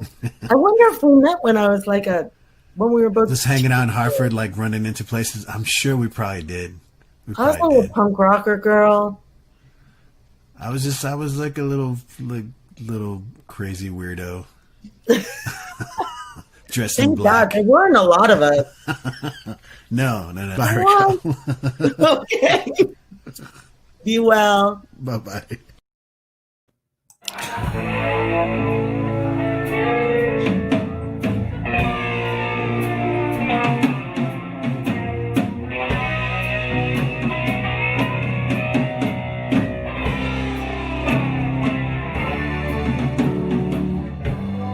Sons of the silent age stand on platforms, blank looks and notebooks.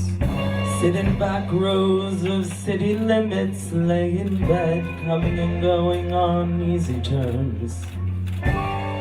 Sons of the silent age pace their rooms like a cell's dimension rise. For a year or two they make war, search through their 1-inch thoughts, then decide it could be. Baby, I'll never let you go. All I see is all I know. Let's take another way down.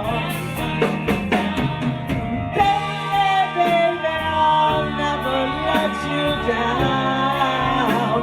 I can't stand another sound. Let's find another way.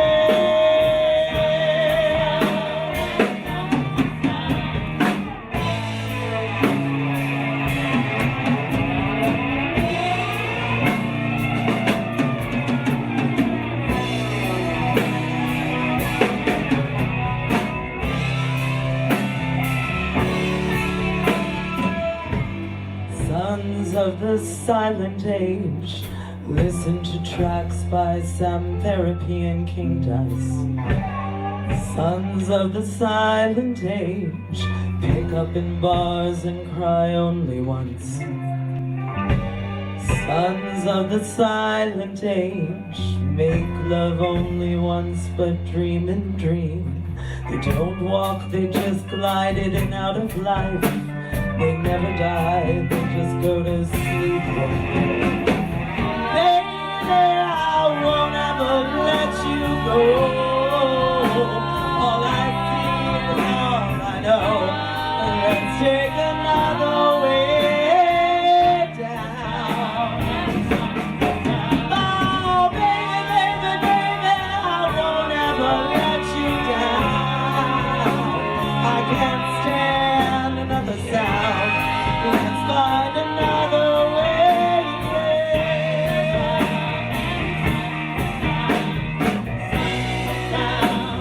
Baby, find another way.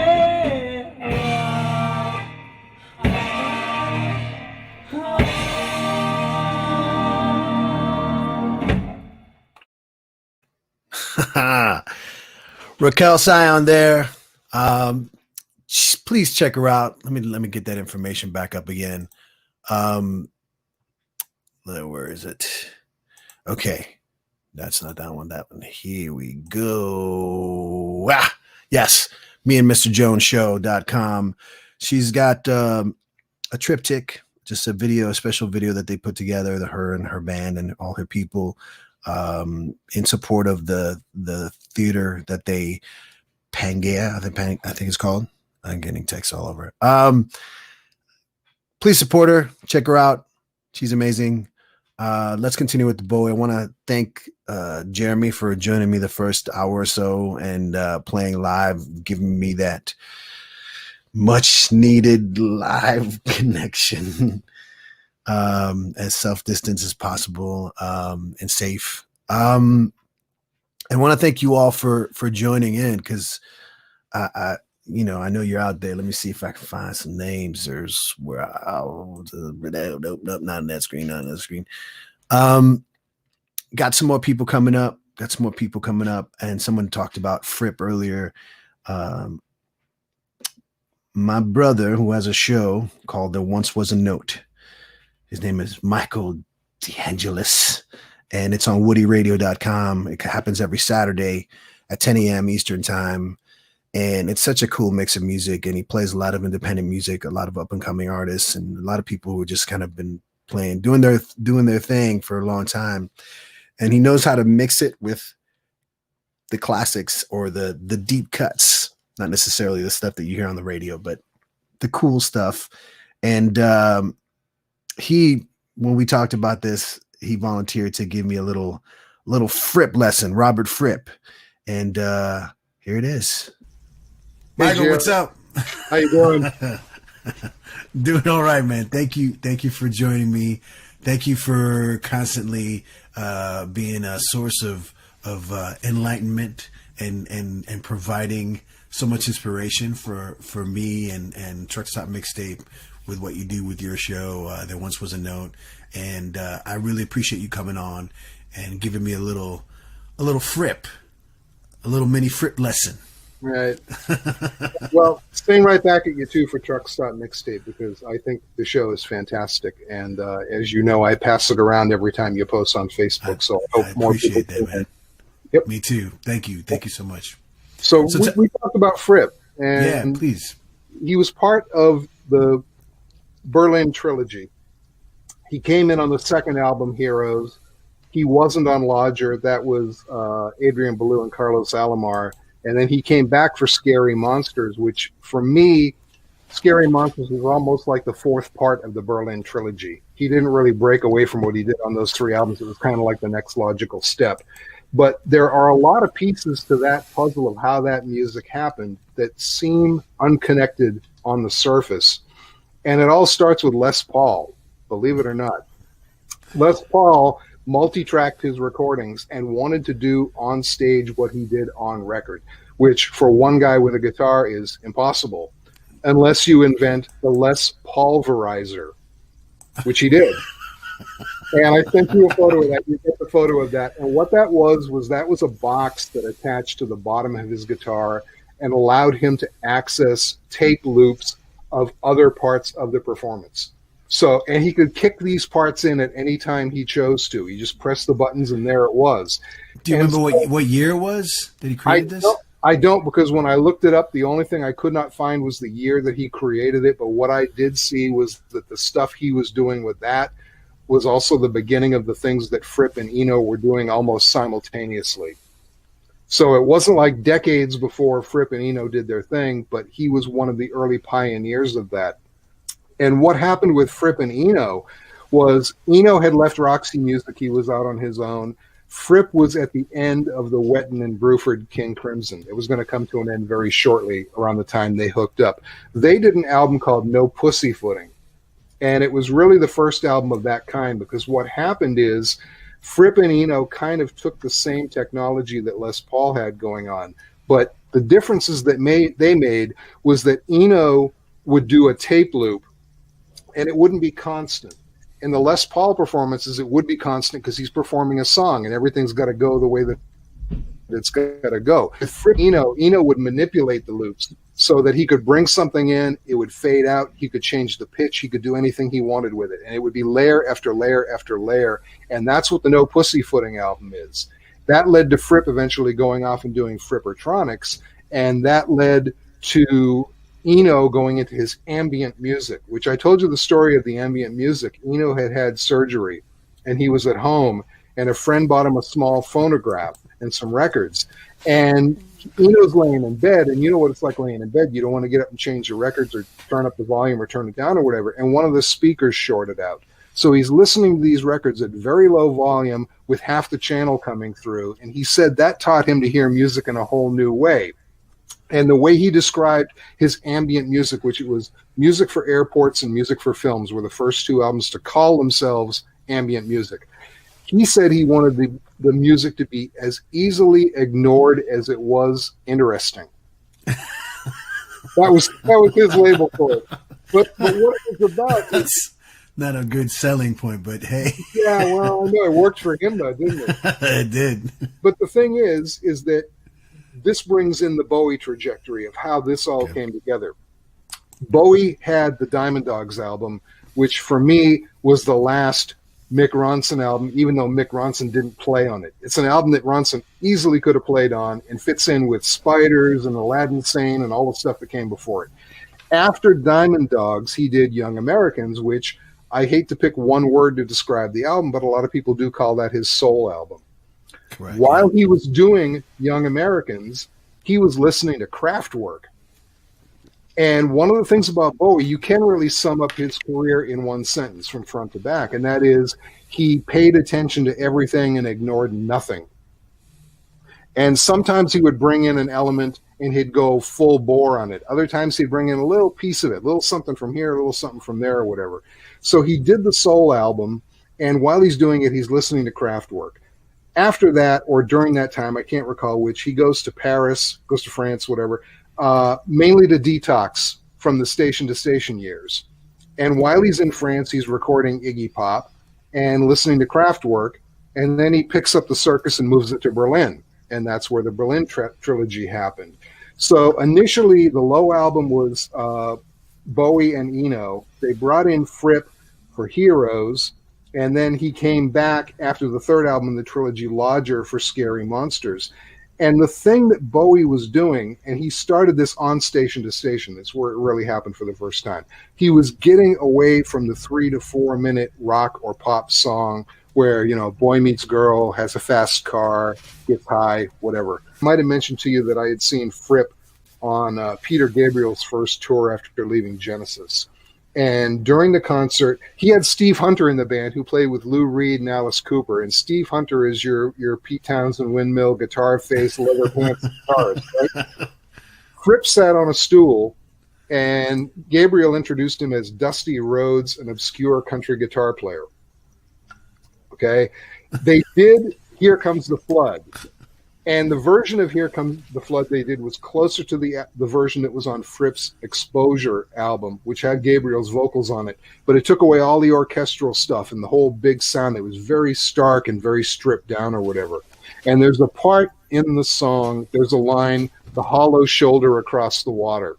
And when Gabriel sang that line, Fripp bent one note. One note. And the guy behind me bellowed, Fripp! And the audience exploded. The audience was on their feet for one note. Okay, and that taught me one of the biggest lessons in music and as a guitarist. But the reason I bring that up is in Heroes, he's basically bending one note. And there are places in the song where he's playing a few notes, but the one note that it's a bent and then sustained note that goes all the way through the verses. And that's Fripp. Yeah. So Bowie was the king of bombast and glam and whatever you want to call it with Ziggy Stardust, and he went completely minimalist and then stripped everything down and went for the space around the notes instead of the notes themselves. And he went from Young Americans to the Berlin Trilogy to Scary Monsters and then to Let's Dance, which basically went full circle back to Young Americans, but with Nile Rodgers and Stevie Ray Vaughan on guitar. And so that's the only time in his career he really went full circle. He started off with Young Americans. He did the whole crazy stuff with Fripp and Eno and everybody, got back to that, And then after that, for the rest of his career, his remaining 10 albums after Let's Dance, he pulled little pieces and added new pieces too, but he never really went into one real dramatic shift in what he was doing. He pretty much revisited what he'd done previously. Well, Michael, thank you so much for joining me. Again, I got to have you as often as possible. I appreciate all the knowledge and the fripness for this particular episode of Truck Stop Mixtape. Bowie was amazing. His talent was definitely to put things together. Like you said, get all these sort of influences from all these different kinds of art forms and bring them, and then also unleash them onto these amazing musicians that he would gather. And I love the guy. But thank you. I love you too, brother. Thank you for being here, man. Be Peace. good. And as I said, Gio, you're welcome on my show anytime as well. Thanks for having me. Take care. You're going to regret that. Bye. I'm right.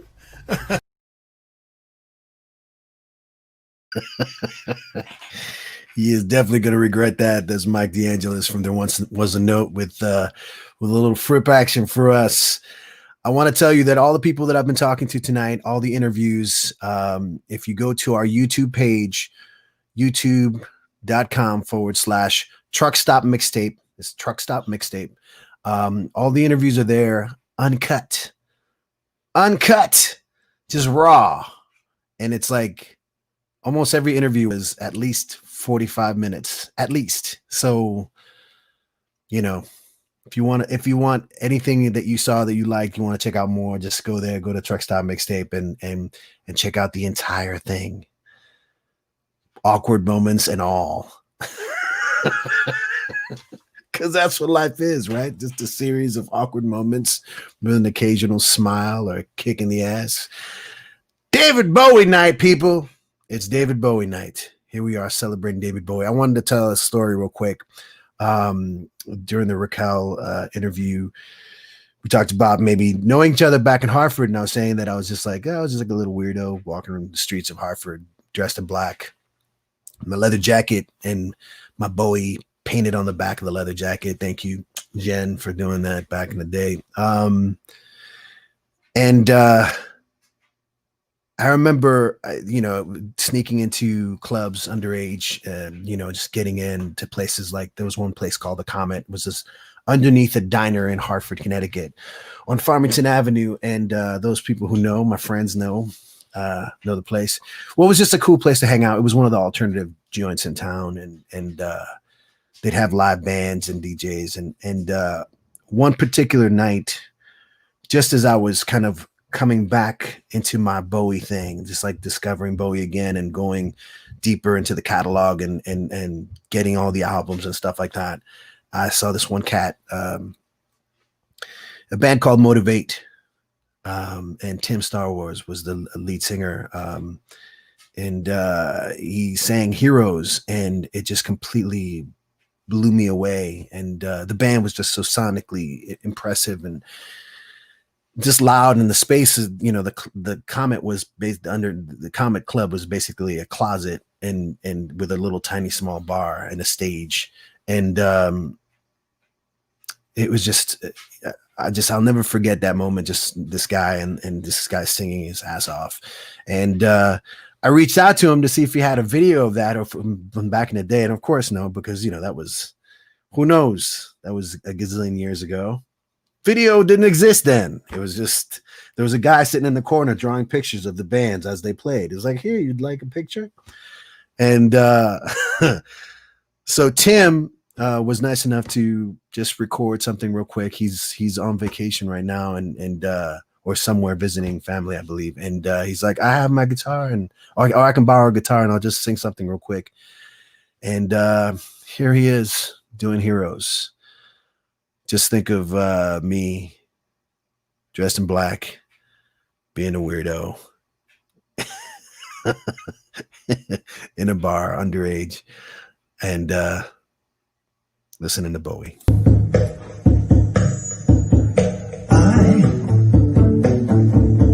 I'll be king, and you can be queen.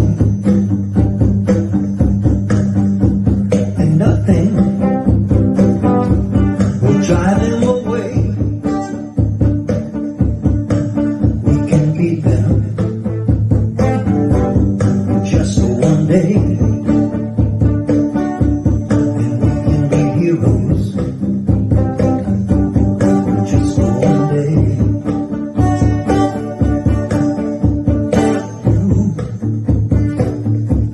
You can be me,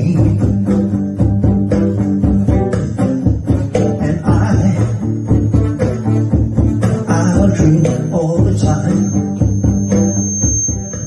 'cause we're lovers, and that is a fact. Yes, we're lovers, and that is that.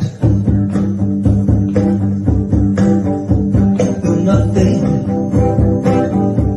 can keep us together, we can steal time forever and ever. We can be heroes just for one day. What you say, I said.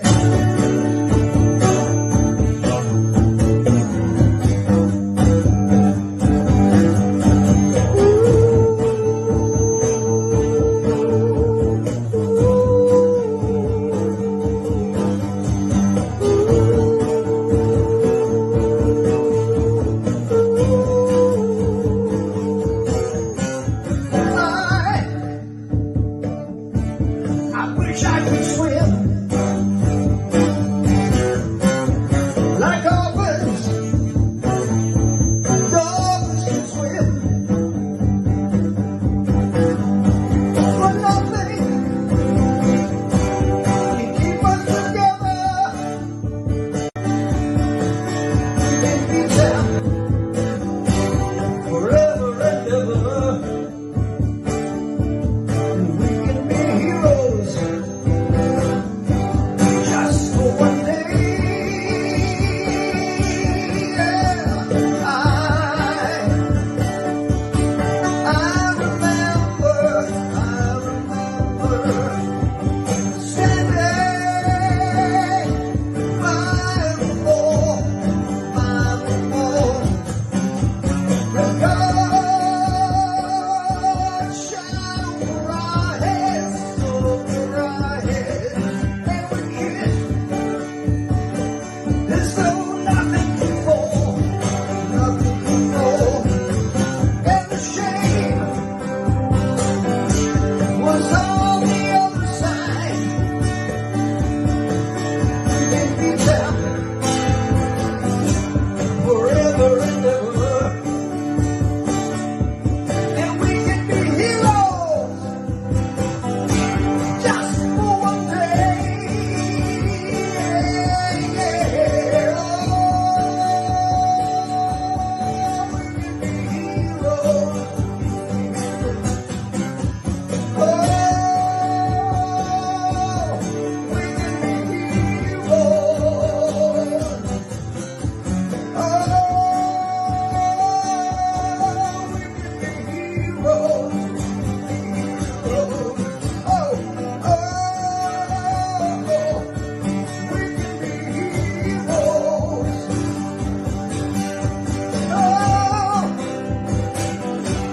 Just for one day,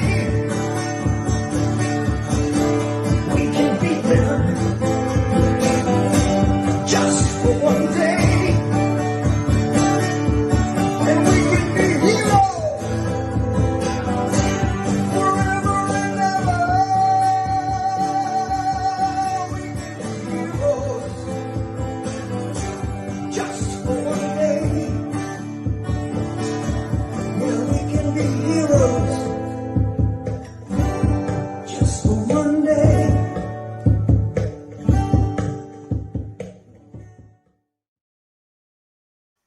Tim, Star Wars there with Heroes.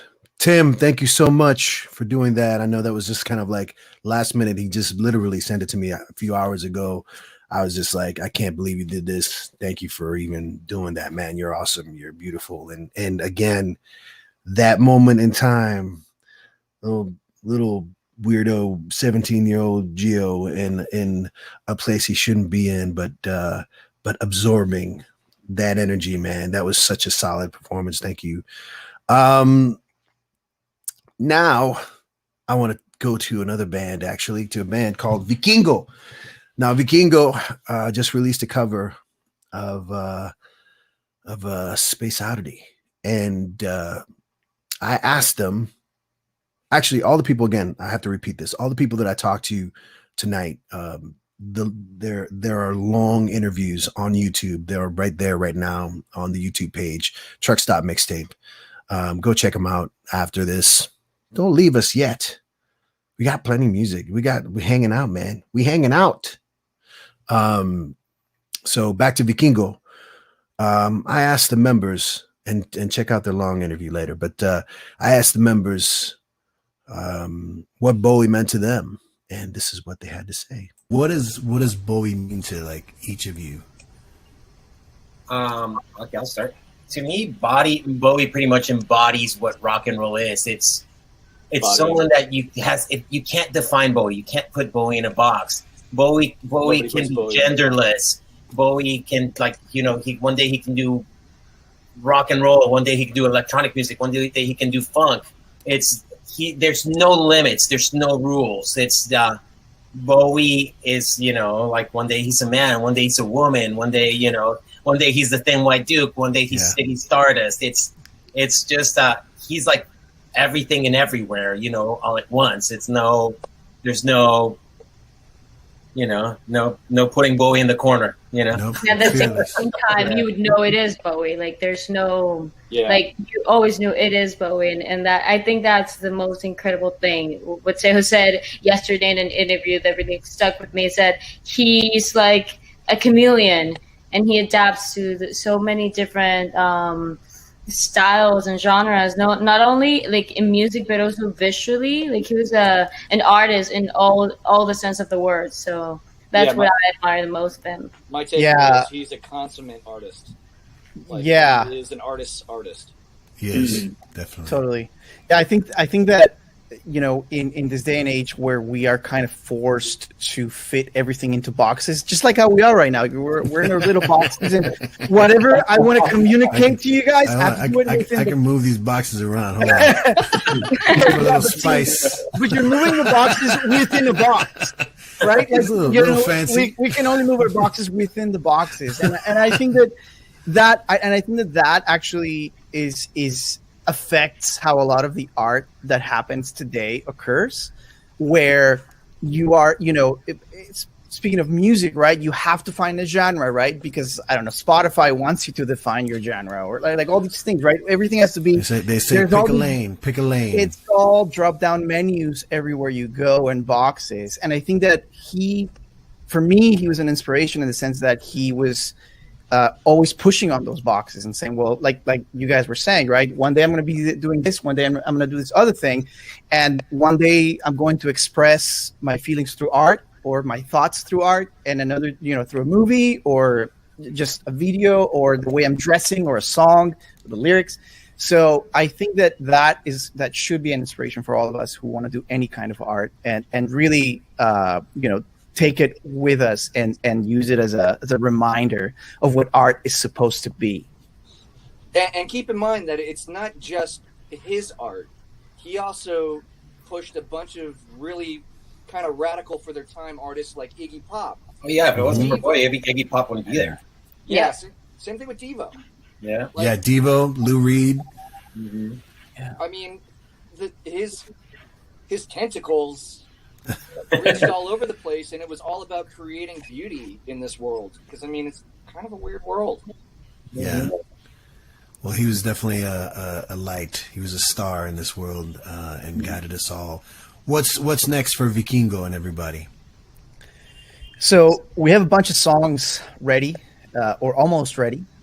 So there's going to be more releases this upcoming year. Hopefully soon we can play out, but for the time being, we're just kind of like lining them up, and every so often, releasing new stuff.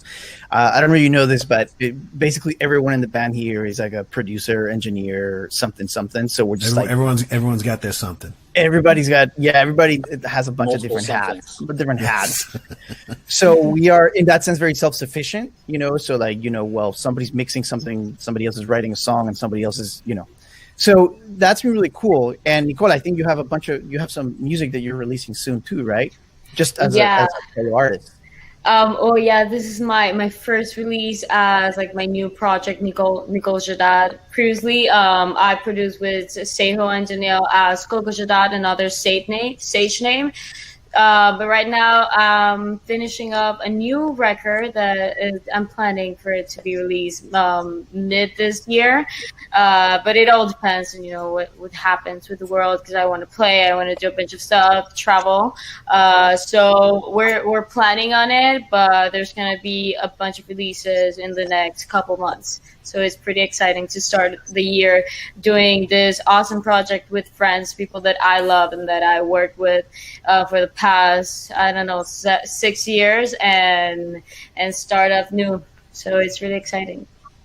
Well, thank you all for joining me in this little celebration of Bowie. And again, aplausos for you guys for such an amazing cover and great video. I love the video. Thank you. Thank you.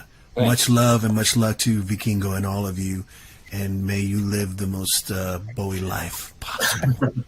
Be fearless and try it all. All right. Thank you guys.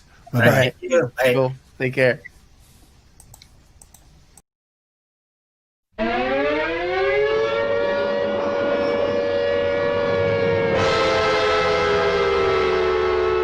Flying saucers have invaded our planet. Washington, London, Paris, Moscow are key targets. The whole world is under attack. Can it survive?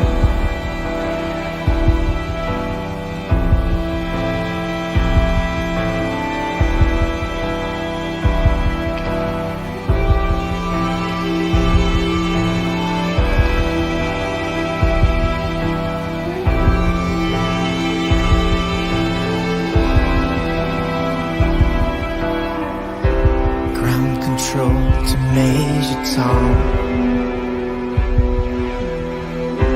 Ground control to Major Tom. Take your protein pills and put your helmet on.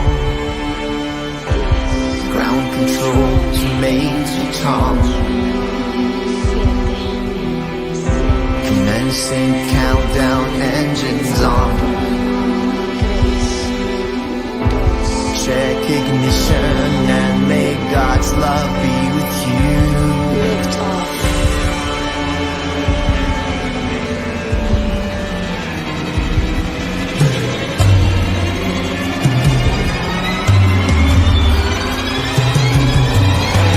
This is ground control to Major Tom.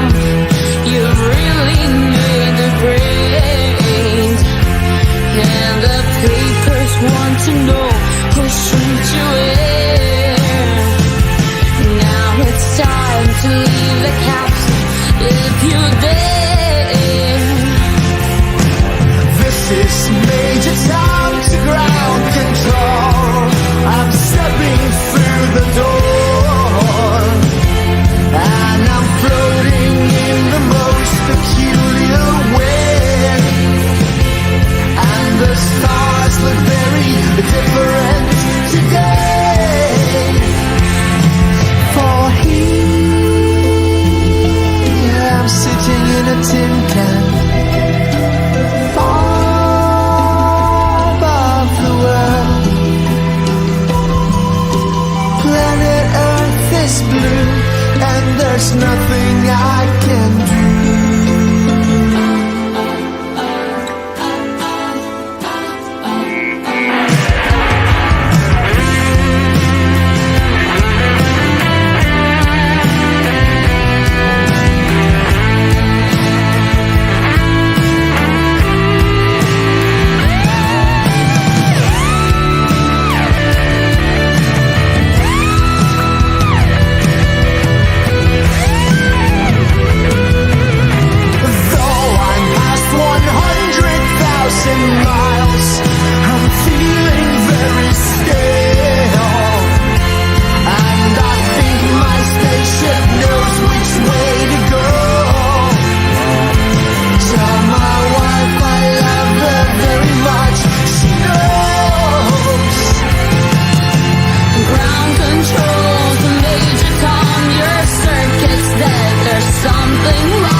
Bowie and saw a fiery ball racing toward the cosmonaut next to me.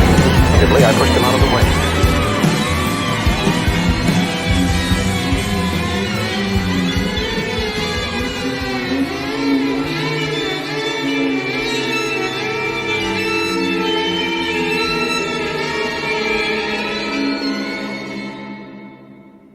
Okay, go.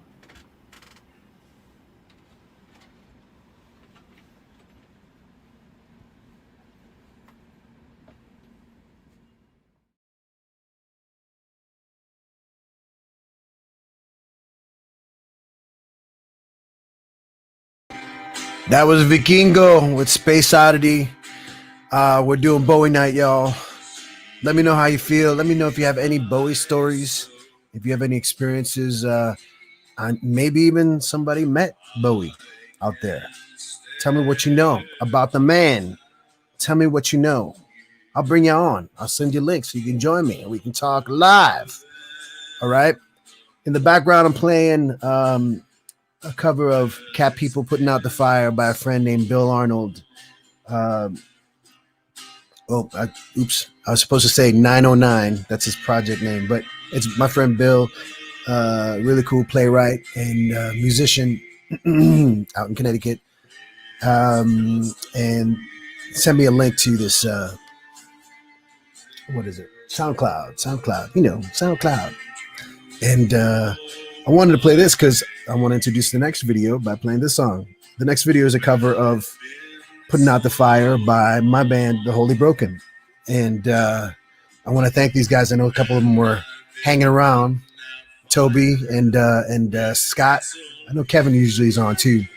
So this is our take on Putting Out the Fire. The fire.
thank you for being a part of this. I know that you're a huge Bowie fan, and being a poet and a writer, I thought it would be interesting to kind of get your take and how Bowie has affected you, and give us an example of it and all that. And I'm gonna let you talk and do your thing.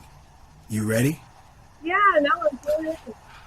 So as I was getting ready for tonight, I wrote an essay, and I read it to my 7-year-old daughter, Rosalie.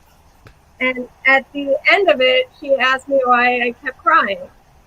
And I told her that it's because talking about Bowie makes me a little bit emotional. And then she said, I really love your poem, Mama. So I guess Rosie decided that this is not an essay, it's actually a poem. So kind of an epic poem. So here it is. It's called The Girl with the Mousy Hair. David Bowie did not change me. That's not exactly it. He taught me to be myself. All serious and fabulous and kind. To face the changes of life, sure, but holding fast onto that magic of youth, that life spark, that all-knowing half-smile. I grew up in a tiny town in central North Dakota. Carrington was so small we had a 2-cell jail like the Andy Griffith show. There were 3 radio stations on the dial. 1 talk, 1 country, and 1 polka. We had no pop radio station. There wasn't a record store. We didn't even have a Walmart.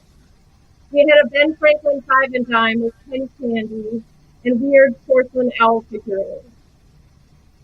My exposure to music was really limited. What I did have was my dad's 8-track collection. Purple Rain, Pink Floyd The Wall, Donna Summer, Willie Nelson, the Oak Ridge Boys, and, as luck would have it, Hunky Dory. I still remember the first time I heard Life on Mars. You see, I was the girl with the mousy hair, walking through this sunken dream, searching for escape in film. I had never heard a song like this before, starting small with this slight spare twinkle of piano and soft golden voice, and then building on itself. The strings, first bold and heavy, and then wildly effervescent. Then this warm honey embrace of guitar comes in and changes everything. And then the drums, they're crashing, and it's yet another song still, and then everyone climbs to the highest point on earth in an orchestral tangle of voice and keys, of guitar and strings and drums, and then,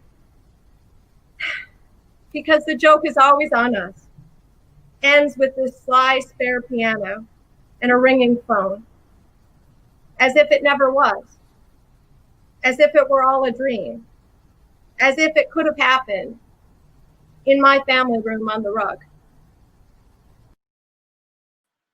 Jim Montgomery, y'all. That was The Girl with the Mousy Hair. That's just a portion. Go to the YouTube page, truckstopmixtape.com, not truckstopmixtape.com. That'll lead you there too. But if you go to youtube.com/truckstopmixtape, you can check out Jen's full interview. And she reads the whole, it's just like a small essay. It's really not that long. The longer interview with Tim, Raquel, Viralata, Vikingo, and others. Go to the YouTube page. Thanks for hanging out with me. This has been fun. This has been really, it ain't over yet. I got something really special because Jen was talking about, or the title of her piece, of her essay is called The Girl with the Mousy Hair. And that's a line from the song Life on Mars, my favorite song. And this past week, I was able to do a recording of it with my kid, Miles. And it's very special. And I don't want to get emotional on you, but my favorite song, my kid, what can I say? It is a Bowie life indeed. Here they are, Miles Life on Mars. Love you, Miles. It's a god-awful small affair to the girl with the mousy hair, but her mommy is yelling no, and her daddy has told us to go, but her friend is nowhere to be seen. Now she walks through a sunken dream to the seat with the clearest view, and she's hooked to the silver screen. But the film is a saddening bore, for she's lived it 10 times or more. She could spit in the eyes of fools as they ask her to focus on sailors fighting in the dance hall. Oh man, look at those cavemen go. It's the freakiest show. Take a look at the long man beating up the wrong guy. Oh man, wonder if he'll ever know. He's in the best-selling show. Is there life on Mars?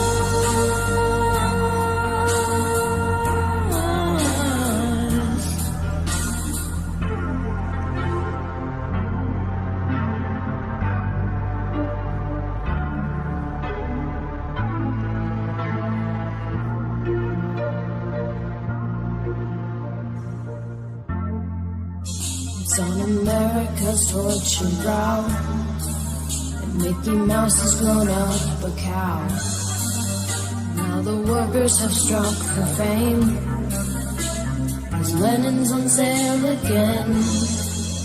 See the mice in their million hordes, from Ibiza to the Norfolk Broads.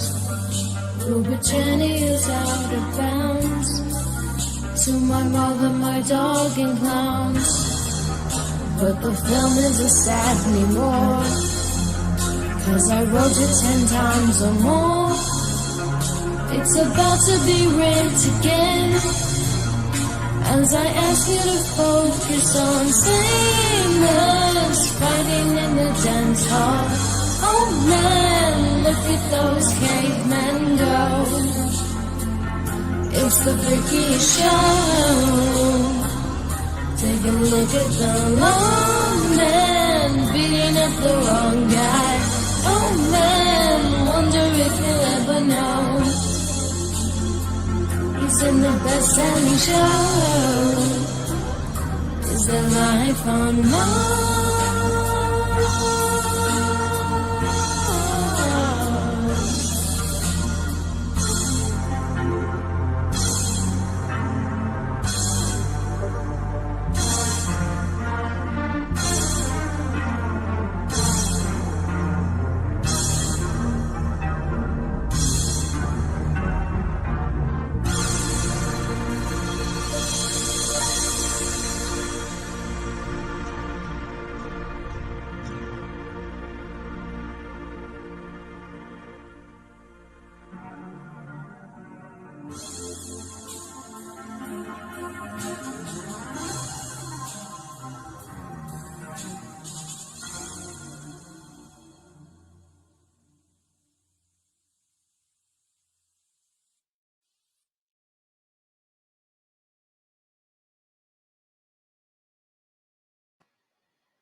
That was my kid. This is Miles. They did an amazing job. Miles, Life on Mars. You ain't gonna get me to cry, man. You can't make me cry. You can't make me cry. This is Bowie night. And there are gonna be some tears, yes. But those were had when I made the video, so that's all right. You know what? I wanted to present this next person who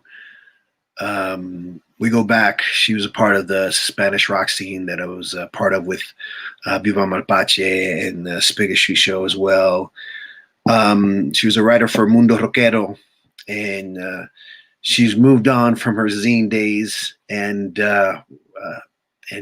works with this amazing project called Las Fotos Project.org, Las Fotos Project, and they work with teenage girls, and they show them photography and art, but they you know what? I'm gonna let her talk about it because she's also a huge Bowie fan, and she's gonna tell us how that is all kind of meshed together. Here is Lucia Torres from the Las Fotos Project. Lucia, hey. Oh, how are you? Reunion tour. It's been a minute. Yeah. How have you been? I've been good. You know, I really can't complain despite the really intense year we've been having. Really can't complain. Things have been really great. I think since the last time I've seen you, like I was doing a lot of writing and things like that. I mean, that's how we met, right? The Mundo Rockero days. Remember that? The Spanish rock scene of Los Angeles. Yeah. So, you know, it's just been a really wild ride for me to go from doing all of that to where I'm at now, which is now executive director of this organization that you mentioned, Las Fotos Project. And just really quickly, so Las Fotos Project is a photography mentoring organization. We work specifically with teenage girls of color from communities of color, teach them photography, but really as a tool to express themselves and to tell their stories, which is so important right now because, you know, a lot of women of color's stories are not out there, especially artists. I feel like they get like really overshadowed or pegged into something that people feel it should be, or artists tend to feel like they need to tell a story in a certain way, you know, especially given like maybe their cultural background. And I think this is something, like you said, you know, in terms of my connection to Bowie, like Bowie has such a special place in my heart for me. Like it's, and I'm sure like many other people also watching all the different stories of how, you know, we connect to Bowie and the things that he's done for us in our lives, even though we don't know him like as a person, right? But he, you know, I think I first became introduced to Bowie when I was probably in high school. I think, you know, that was in the early 90s, you know, and so it also happened to be around the same time that Bowie became public with his artwork too. So it was like I got to know Bowie as the musician and, you know, the singer and the artist, and of course, like a lot of other folks getting introduced to Bowie through, you know, his more pop, like his poppier songs, you know, it's just like Modern Love, you know, Let's Dance, all that stuff. Of course, my sisters, oh my gosh, I remember my sisters getting ready to go out clubbing and packing themselves into the bathroom, like doing their makeup and all that stuff, and like dancing to like Modern Love and everything. And I remember that from when I was a kid, but when I was in high school, you know, just starting to get really into who he was. And I think it really wasn't until, you know, I became like a younger adult in my 20s that I really started having a deep affinity and appreciation for Bowie's music. And there was something really, at the time I couldn't really pinpoint it. There was something really special about Bowie's music and you know, the way that he performed and the way that he just did the things that he did. And now that I'm older and I really have like a lot of time to reflect on the music and why I really enjoy it and why it really connects to me, and even just in my own personal journey with like in connection to Bowie's music, a lot of that revolves around storytelling is what I'm realizing, you know? Yeah. Bowie has this magical way of telling stories, and not just telling like, you know, a love story or a story about struggles or things like that. Like these amazing, fantastical stories about the future and what the future could be, about alternate universes, about, you know, the space and the actual universe. And to me, that's really, really amazing. But what I wanted to kind of what I was talking to you about, like, I really want to talk about Bowie's artwork because there was this article that I read about Bowie talking about his artwork after he came public with, you know, he said, this is what I've been doing. This is my artwork. I think it was in '94. He came out with this, he presented this series called D Heads, I think is what it is. And there's just a series of portraits of people. I wish I knew more about the D Heads. I feel like I went down a rabbit hole one time trying to research like what exactly, who they were, what they were, like, yeah. And, you know, he has several self-portraits, which I love. Like, I think his self-portraits are among my favorite of the work that he's done. But yeah, like there are folks, and some of them are identifiable. There are a couple of people like, oh, portrait of, you know, this or that. But there's some people that you just they're almost like ghosts, right? You just don't know who they are, and the way that he even presented them, they look almost like very ghostly figures. And I feel like I have this story created about, like, I feel like Bowie was like sitting, you know, on a park bench one day and just like, you know, with his very elegant legs crossed over, it's like watching people pass by and seeing them and absorbing who they were, absorbing their essence, and then potentially creating characters about them, you know. Going back to the article that I was saying that I read, he talked about how he really utilized his artwork a lot in his music writing process. He mentioned that there was a time, and you can tell this from his music, there was a time in the 90s where he really was like feeling stuck musically. And he was feeling really challenged with his music, and he just kind of dove into his artwork. And it's something that I really admire about him, just being this kind of like 360 visionary, right? Like, you are able to put something together into a narrative, into a song, into writing these musical pieces, experimenting with these different musical styles, you know, working with Brian Eno, and then doing, you know, like just these fantastical orchestras and a little bit more dancey and just like all these things, right? You know, but then also knowing that, like, you don't have to peg yourself into this one artistic person or one artistic style or one way of expressing or exploring what it is that you want to say.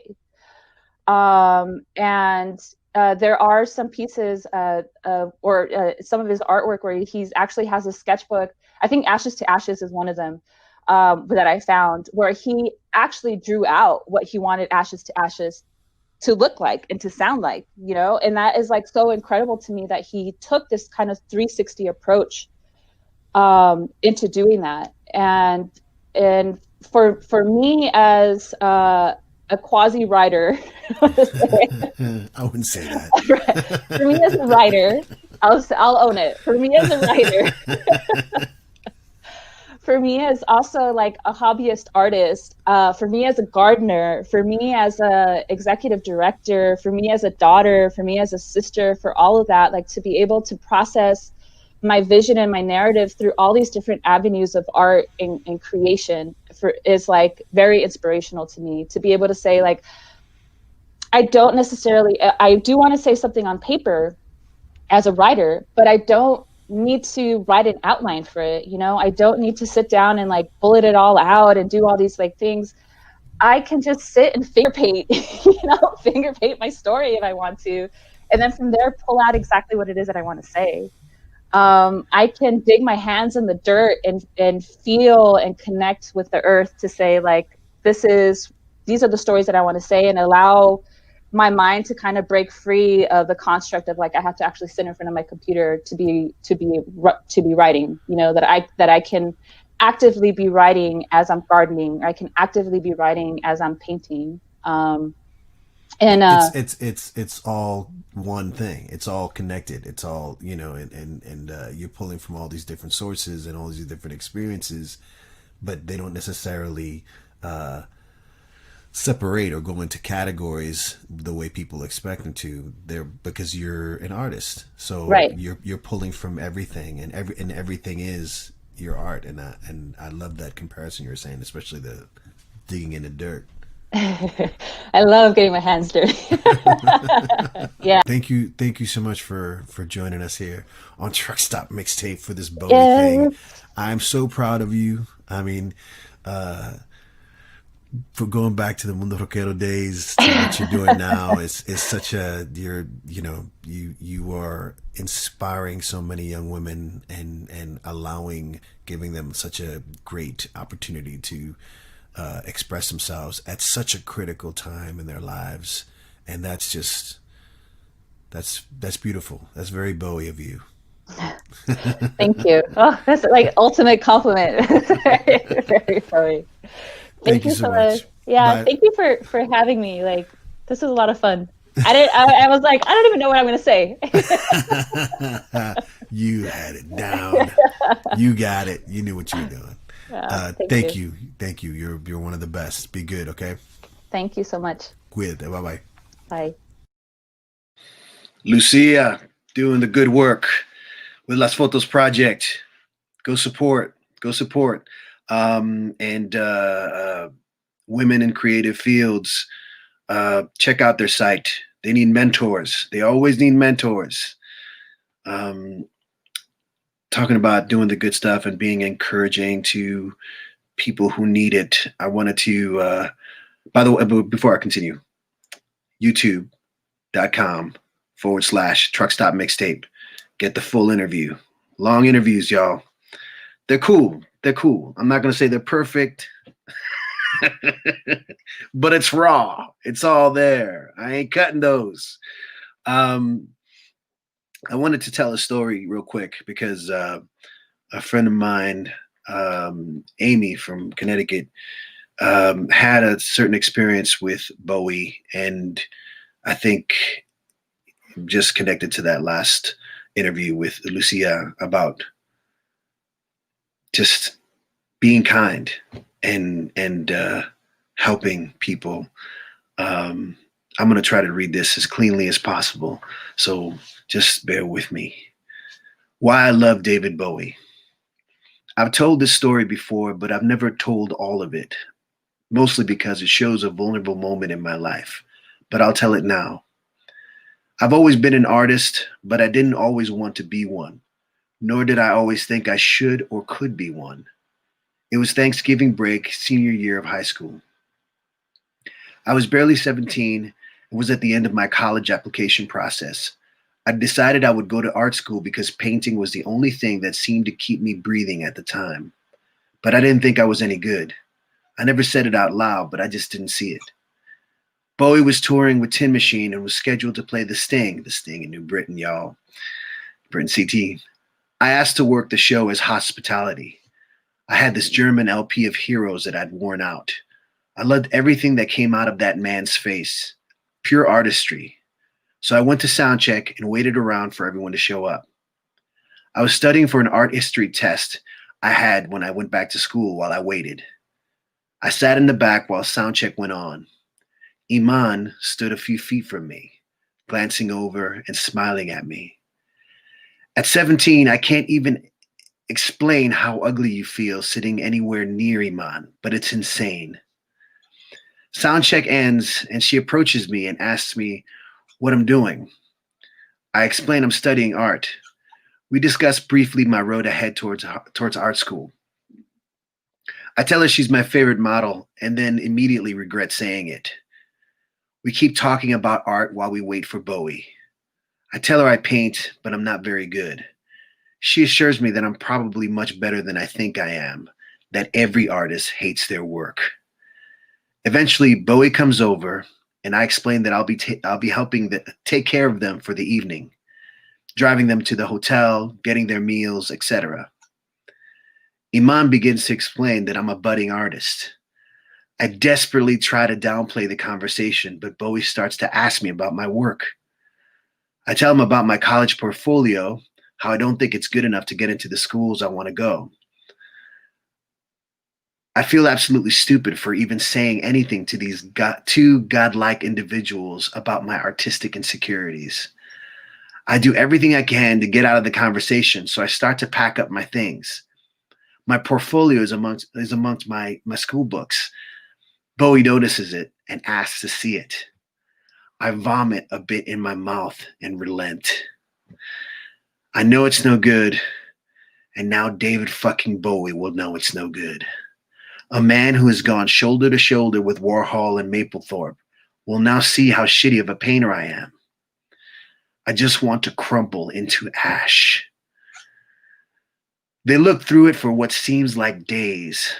I just stare at the floor. Then he says, you know, at one point or another, I've hated every song I've ever written. We artists will always hate what we do because we love it so much. I know it took me a minute to even realize he was speaking to me. I didn't even look up. Iman touched my shoulder and said, you're very talented. You have nothing to worry about. I can't tell you what else was said after that. I just remember being in my car with them next on our way to Hartford to their hotel. They wanted to know where a good restaurant was to eat, and all I can think of was a nice one my grandmother used to like. So I brought them there and told them I'd wait for them and take them wherever they wanted to go after they were done eating. What happened next is what everyone knows. They asked me to join them for dinner. But it wasn't that simple. What was said was, you shared your art with us. We can at least share a meal with you. We spent the dinner talking about art. I felt stupid and young and out of place. And when it was done and they'd played an amazing show, I went home and painted. A few years later, I worked some dates on a Bowie tour he did with Nine Inch Nails. He remembered me and asked if I was still making art. I said yes and thanked him for being very kind to a very insecure 17-year-old. While this story seems extra cool because it's about David Bowie, but it's really just about human compassion. For a moment in my life, someone so large was kind to me who felt so small. He had no reason to care about anything I was saying or feeling, but for a few moments, he made me feel like he did. People are rarely kind, but I can say that David Bowie was, and that is how I will remember him. An artist who had compassion for other artists. One of the best things ever said to me was from him. Art is never good because no artist wants to be good. They want to live outside of themselves for a moment because everything inside themselves feels not good.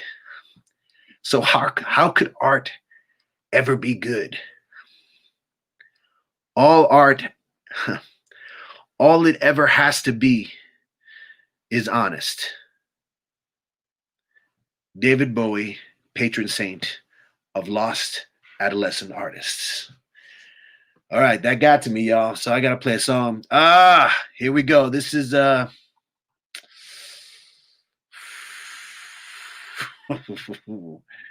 Dirty Lowdown, Rebel Rebel. Attention.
the Dirty Lowdown in one of my favorite places in the world, the Reef in Palm Springs. Really cool tiki experience, joint, hotel, caliente resort. Good stuff. Shout out to Rory, my brother Rory. If you're out there, Rory, let me see you dance. Bowie night, y'all. Bowie, all night. I'm gonna bring on a friend. I haven't seen this guy in a while, so he's definitely looking different to me, but it looks fabulous. My friend from back in the day from Hartford, Mr. Ennio Galliani. Good evening. ¿Cómo está, señor? How you doing? Muy bien, gracias. So yeah, man. So I want to remind you, because it just came up in the Amy segment, that I'm pretty sure you and I were both at the Nine Inch Nails Bowie thing with Reeves Gabrels on that. What was that green with the amphitheater with the green behind it? In 96 or 95, summer. The Meadows. Yeah. The Meadows. Yeah. I'm pretty sure you and Rafi were there. Yeah, no. We were all there. We were all lost and having a good time. Yes, it was a great gig, actually. It was a great show. That's when David did some songs with Nine Inch Nails, and it was just cool. It was an electrifying show. It was nice, and the sound was I remember pretty exceptional too. Yes, not the usual muddy meadow sound. From that time period. Well, I'd seen him years before in the Civic Center when the sound was absolute shit. Yeah. In 1990, and was it the Greatest Hits tour? What was it? The Sound and Vision tour? Or was it the fancy one that he did right before that? He did a really long, thin white Duke, which I liked quite a bit. That's all I remember. Yeah. I was way in the nosebleeds, and you could really barely hear anything. Oh, the Glass Spiders tour. No, it was after that. It was 1990. Oh. Glass Spider, I think, was 84, and it was Frampton, right? Yeah. It was definitely after 84.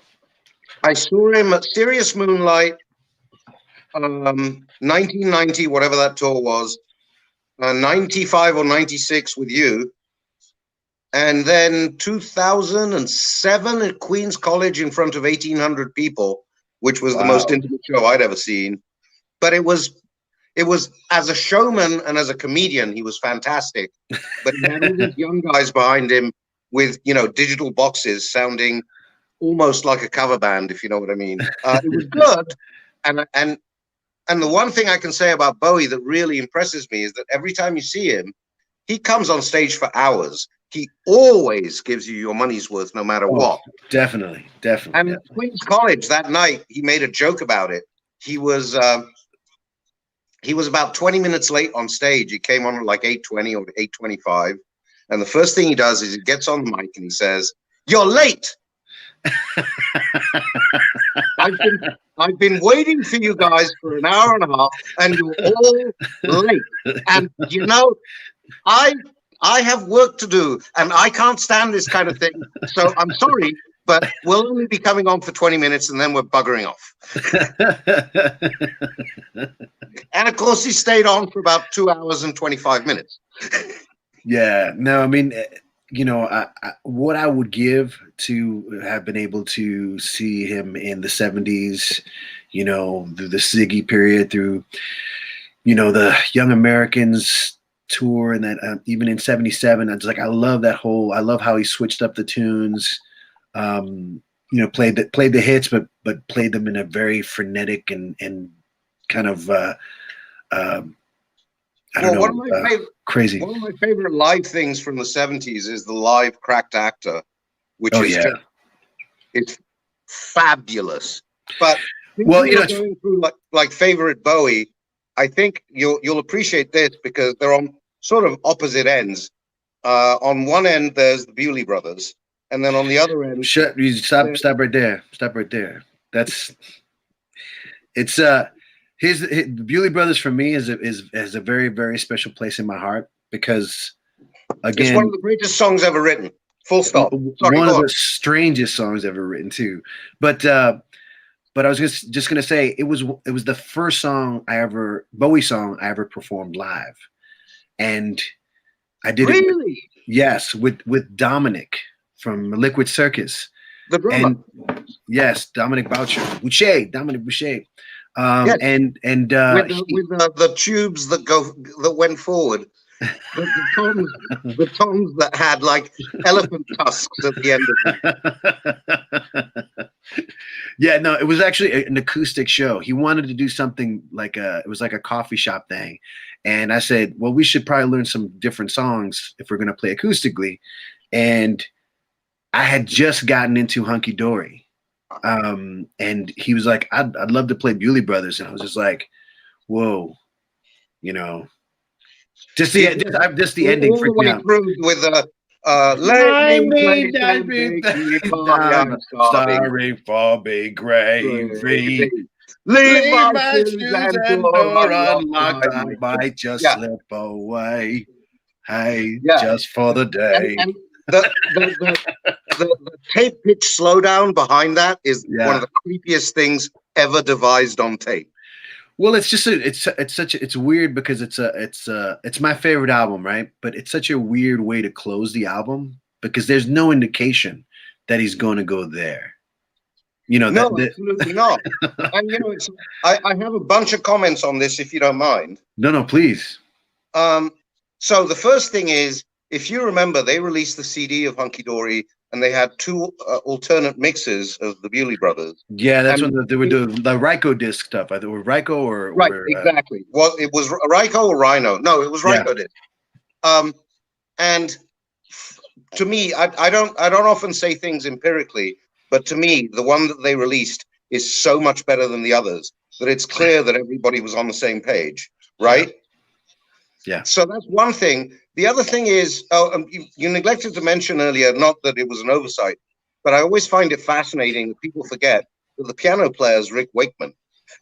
Oh, yeah, no, Life on Mars. Yeah. And then all over that album. I think all over the record. Yeah. Yeah, no, it's like, I love that because it's also, too, it was Mick Ronson had been working with Bowie for a while, but it was the first album where he was just kind of given full reign, and he was basically the producer. And for him to be working with someone like Wakeman, who for him he thought it was just like, oh, this guy's gonna be, Ronson was so like blue collar, just like rough, tumble, and Bowie has a story but they got along really well, actually, Rick Wakeman and Ronson. Well, you can tell that Wakeman is really just playing what the music needs. He's not like bringing out Six Wives of Henry VIII and trying to be fancy. And it's weird too because that's not exactly how he is on other things. Right, exactly. Especially yes, but the other thing is, and it's funny because when I was a kid, I always used to think that this was just like fluff poppycock. But one of my other favorite songs is Fill Your Heart. And the reason I love Fill Your Heart is that it's so truly genuine and heartfelt. And there are a million pop artists out there that try to be genuine and heartfelt and just fail fucking dismally. and this guy, fill your heart with love today. Don't play the game of time. And it's just pretty. If you stay in my lover's story, don't be late. You won't be sorry. Because we believe in you. There's a delay in the audio, unfortunately. It's weird. You're actually on time with me. So interesting. On my end, I'm about a beat or so ahead of you. That's crazy. But no, I mean it's such a great record, and I like it all.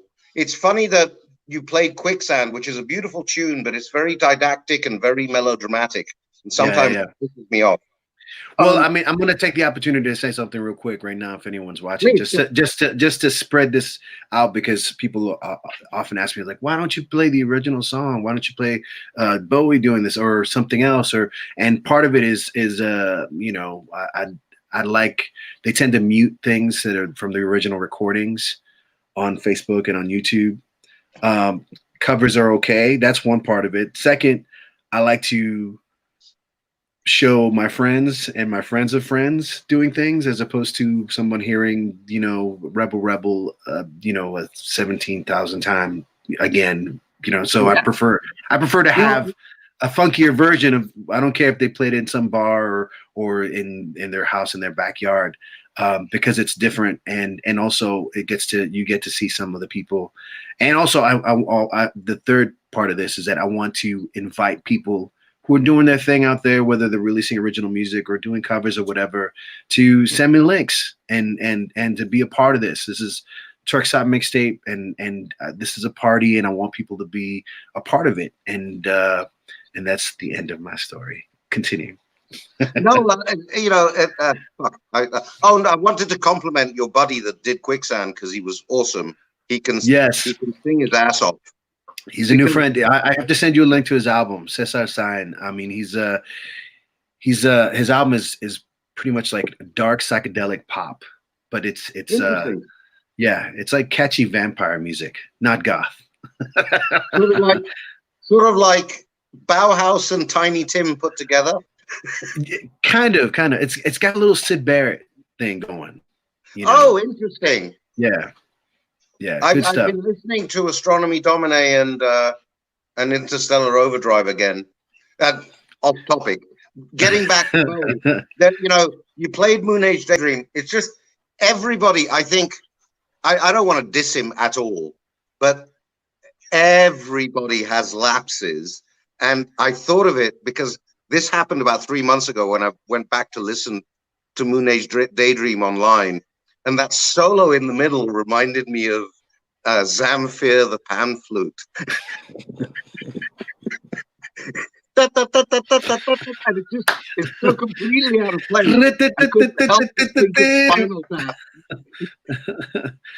But that's Bowie for you. Bowie was just like, it might have even been Zamfir. He's like, let's do this, fellas. Let's try this. Let's or check this out, and let's do something. I saw a video right when he died. I saw a video of an interview with Carlos Alomar, and Carlos Alomar, in his inimitable New York metrosexual way, said, "Yes, David was a funny guy.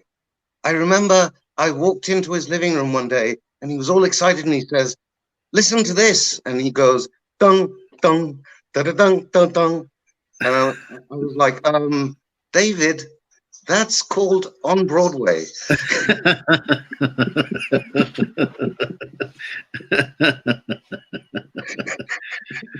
Yep. But he was taking it all, man. He was taking it all. I mean, I spoke to somebody earlier who said that he would just sponge up everything, man, and he would go all in. And somehow, just it was like he was translating music to aliens. You know what I mean? Like he just takes like your regular pop or your regular whatever genre of music, and then he just does a weird thing, and he's just like, this is for the universe. This is my translation of it. But a lot of those guys were really academic in a way that people have forgotten how hard they worked. And quick digression, I read an old interview with Robert Plant on Reverb.com about a year ago, and he pointed out that were you selling stuff? I'm sorry, were you selling anything on Reverb?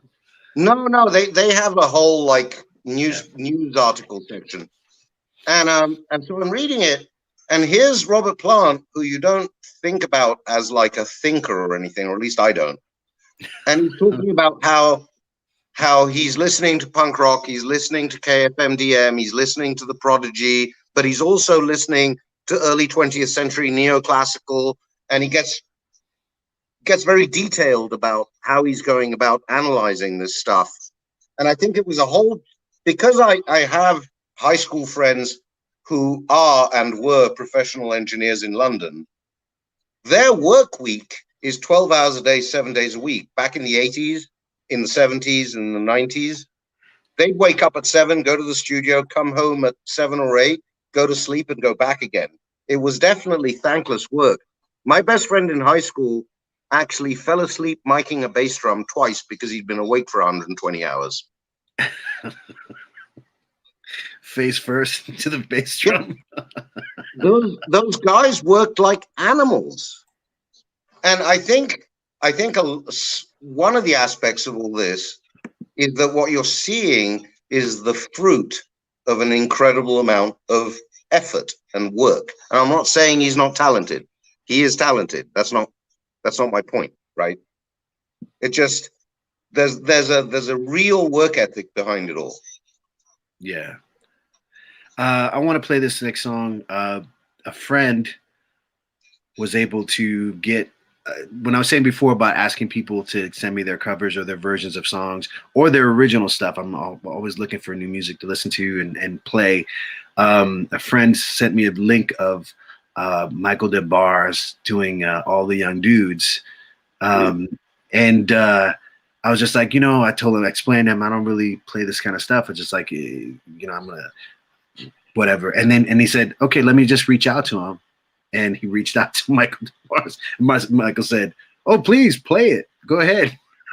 So here we are. One more little Bowie anecdote before I go, because I think you'll appreciate this because I know you love the artist and I do too.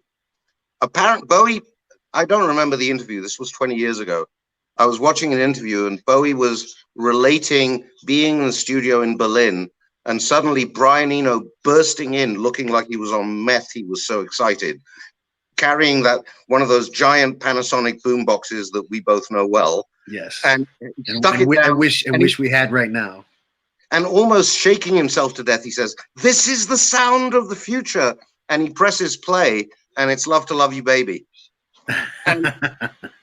And when you think about it, that reverb is the sound that Brian Eno adopted. Yes. And of course, you can't tell that to Bowie because 2 years later, he's working with Jojo Moroder. Yeah. He's like, okay, Brian, thanks. I want to go work with this guy. Here's, stick around, man. Stick around. You don't have to go. Do you have to go anywhere? No, but I don't have, do you want me to stick around on this? Stick around. Stick around. Okay. I've also got you on video over here. All right.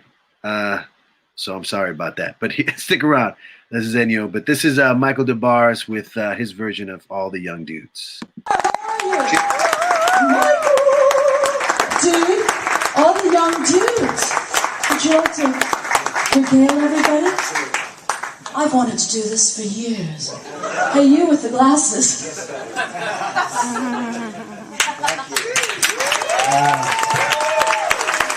This is a great song. We all love David Bowie, do we not?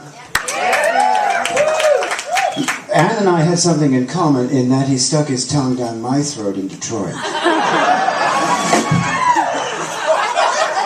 True story.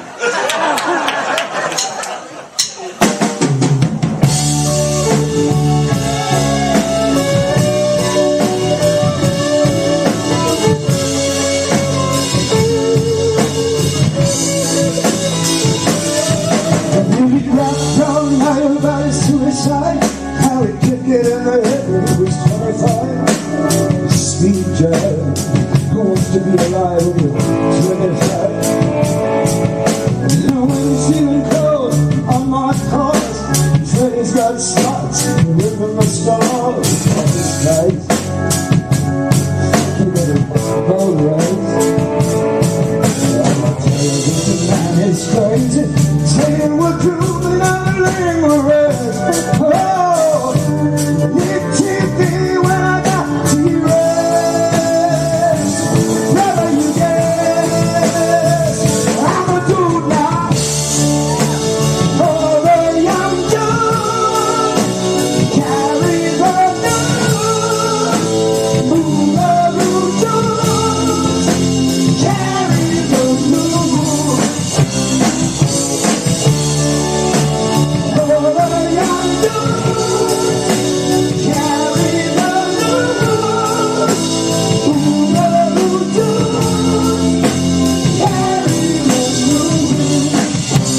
Michael DeBar, ladies and gentlemen, our special guest star.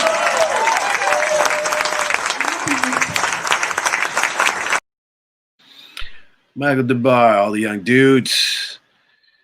Yes, how are you, man? You told me once that you met Bowie. Oh, it was more of a waving at each other.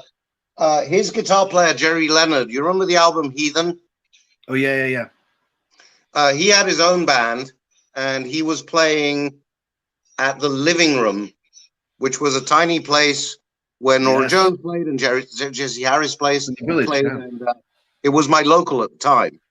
And I walked in, and it was packed, and that's where I had that cigarette with Chuck Knobloch, because Bowie was there with Chuck Knobloch. So this is the weirdest thing for me that Chuck Knobloch and Bowie are together talking. Not only that, Knobloch was very polite and very nice when I went outside with him for a cigarette. But it was during he couldn't throw the first period.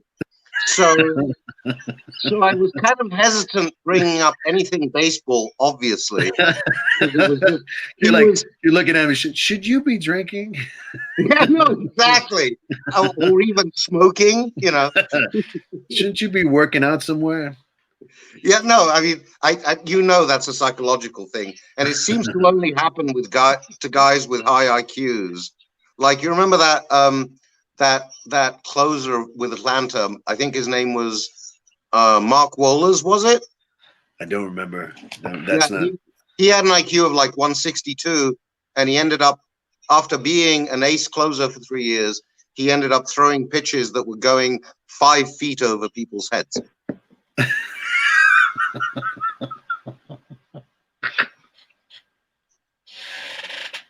It just, and I can tell you that there's something to this. I'm very proud as a semi-paralyzed dude that I drive the hardest, manual transmission car in existence. Yes, well, Ennio, if I know you for one thing, it's definitely for not doing the easy thing. The thing is, I have to, when I do hill starts, I have to do them with my feet only, not with the handbrake. And if I don't think about it, everything's fine. The minute I start thinking, hey, this is a really steep hill, the whole thing just goes to shit. Some advice to the young people watching tonight, including my son Franklin. Don't think too much. Don't think too much. Excellent advice. Got me into a lot of trouble over the years. You see Philip's message there. Philip Fortune says hello. Oh, hi, Phil. I renewed Francie's site, by the way. Ennio, I'm going to play another song right now. This is from a local band here in LA called Solitary Friends. The lead singer she's got like a Patti Smith vibe. So it's a different take on the song. And she's just got really cool energy. Here they are. Don't go anywhere. Stay with me, man. Stay with me. And if anybody's watching, yes, please don't go. If anybody's watching, subscribe if you haven't subscribed. Please either like the page on Facebook or subscribe on YouTube because we want to continue doing these things. I want to have Ennio back and we can talk about other things. Wait, how old is Franklin now? He is 12. Okay, so not a teenager yet, so no danger. Okay, go on. Yes, he's there. He's watching, going, "Yes, I am." Franklin, this is for you. Moon Age Daydream, Solitary Friends. One more song, people. Then we're gonna go do other things. Thank you, Faye TV. I'm an alligator. I'm a mama, papa coming for you. I'm a space invader. I'll be a rock and rolling bitch for you. Keep your mouth shut. You're squawking like a pig for your blood, and I'm busting up my brains for the world.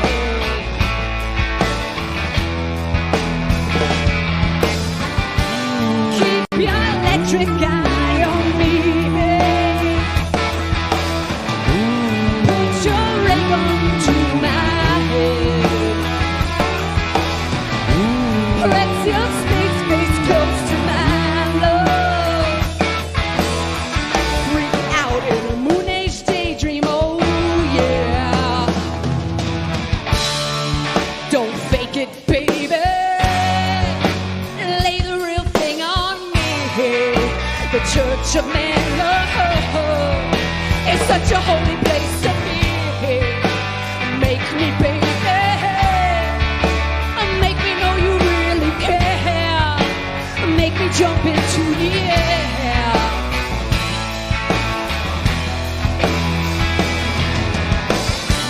Keep your electric eye on me, babe. Put your ray gun to my head. Press your space face close to my love. Freak out in a moon age daydream, oh yeah.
Thank you.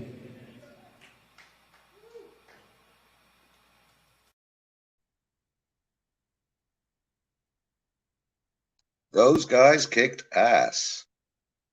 I just want people to get a good look at you, man. Look, hold on. Where is he again? Where you go? Look at that. Look at that man. Watch that man. Watch that Those guys kicked man. ass. Yeah, I love those guys. They're good. They are children of the school of unapologetic rock and roll. Yeah, you know what, man? I miss that. I miss that. I mean, I miss the live stuff definitely, but I miss the recklessness of it all. They are the children of the great father of unapologetic rock and roll, our friend Joe Walsh, who had incredible instincts of how to make something sound. Yeah, and if you've forgotten, go back and watch the original Walk Away. I love the James Gang, man. I mean, he fits so much in those into those songs, like as far as keeping the heaviness, but keeping the groove and the harmonic content, which is really important. Yeah, no, and he's my favorite Eagle. He's the only Eagle. I think he's the only one alive, but, which is amazing considering what we both know he's done. You know, recently, I'm sorry, I know we're digressing off of Bowie, but recently I discovered that every single verse in Life Being Good is actually a real thing that happened to him. Yeah, it says like put Snopes on it. Put Snopes on it. All true. All true. All true. You know, did you ever see that documentary, the Eagles documentary? It was like 5 hours long. So that was from really. Yeah, it's crazy. It was good though. It was good. But the biggest revelation from that documentary was how sweet of a guy Joe Walsh is. Yeah, no, he's like the nicest guy. I have a huge man crush on the guy. I think I honestly think the man's a genius. Yeah, well, I think he'll get his due before we see him go away.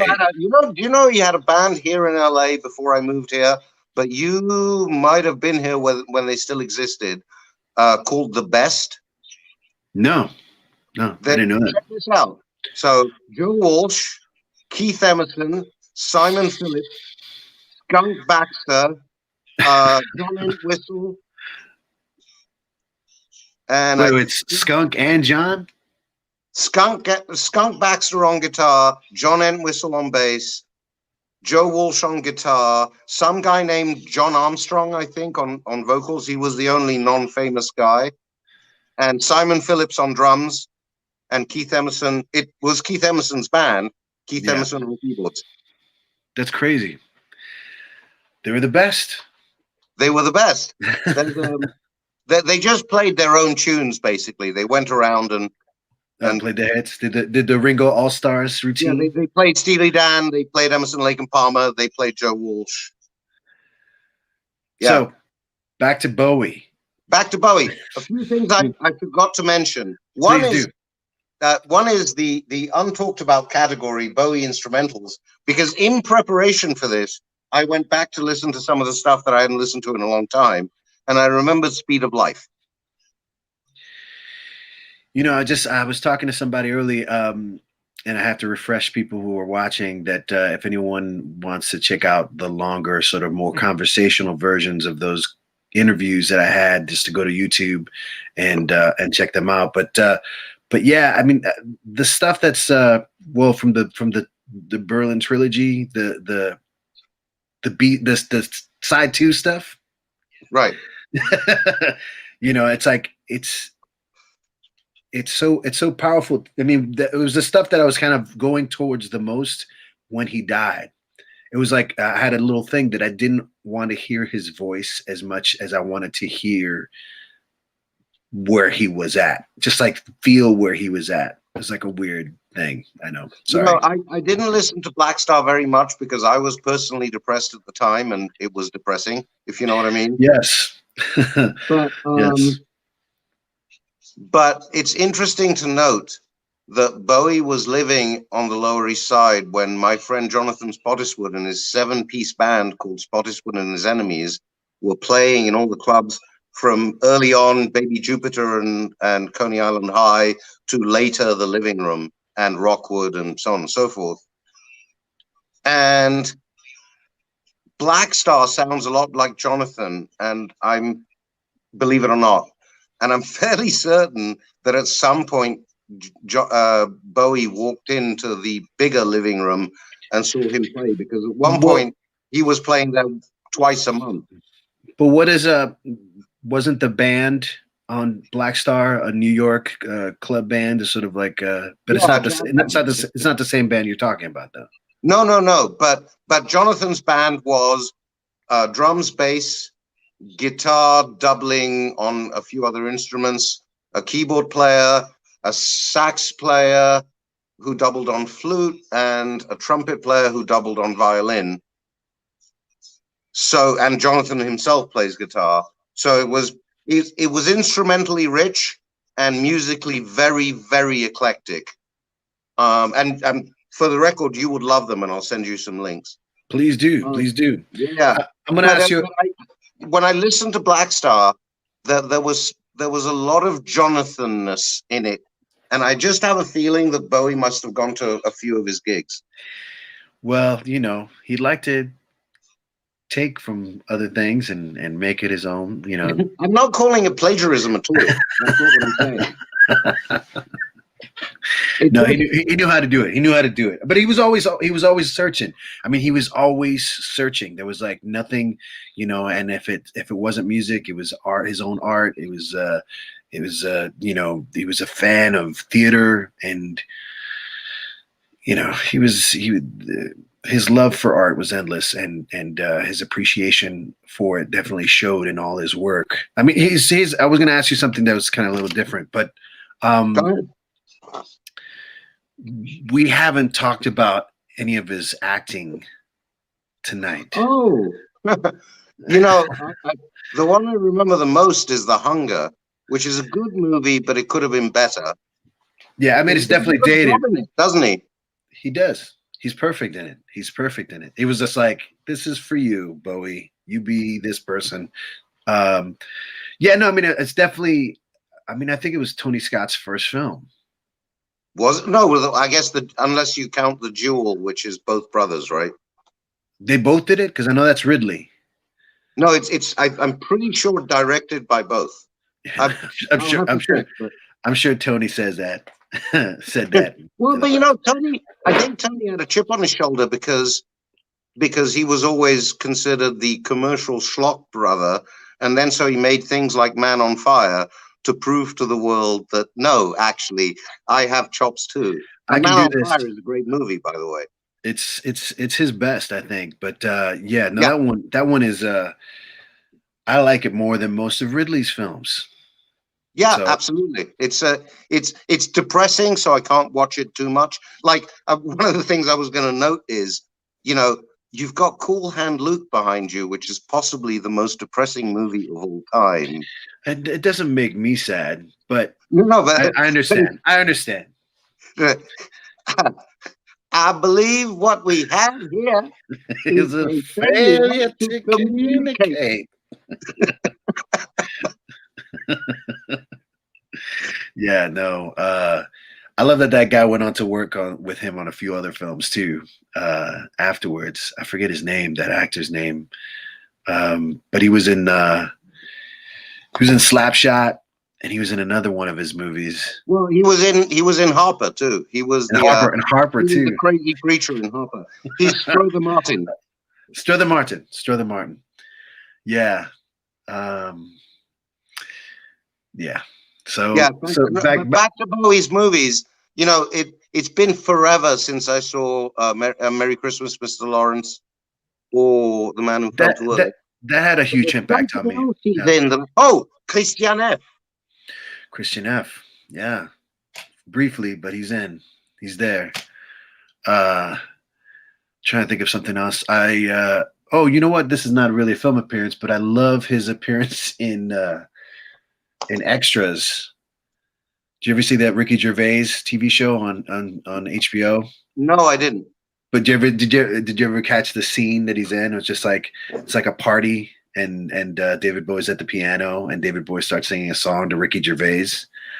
Like, really? No. I have no idea. You're a little fat boy, little fat boy. You gotta look it up. It's I think it's his most inspiring TV appearance. That makes me think of Ricky Gervais in that movie Stardust, which I also love. I don't know. Have you ever seen it? Is it Matthew Vaughn? Yeah, it's a fantasy movie. Is De Niro in that too? Yeah, De Niro's plays a gay pirate. I'm in. Yeah, no. And Ricky Gervais is in it as a sleazy trader, and his scene is incredibly funny. It's and he's the butt of the joke, of course. Of course. We haven't. We did talk a little bit about Hunky Dory, but what's your favorite Bowie album? If you had to pick one. I knew you would ask me that question, and I have. I know it's generic, but I want to know your opinion. It's been dogging me all day. Right now in the car, I have 3 songs from Scary Monsters, all of Hunky Dory, and all of Lodger, which I love. Lodger is incredibly underappreciated. Repetition is one of my favorite songs of all time. Me negative. But I love my favorite thing about Lodger is that it's and he has several albums like this, like Station to Station is one of them, that it's just kind of like half change. Like it's not the full on change to the next step, but like Lodger is just such a perfect between Heroes and Scary Monsters. You know what I mean? Sorry, go ahead, finish. No, like where production wise, it's the same as Heroes.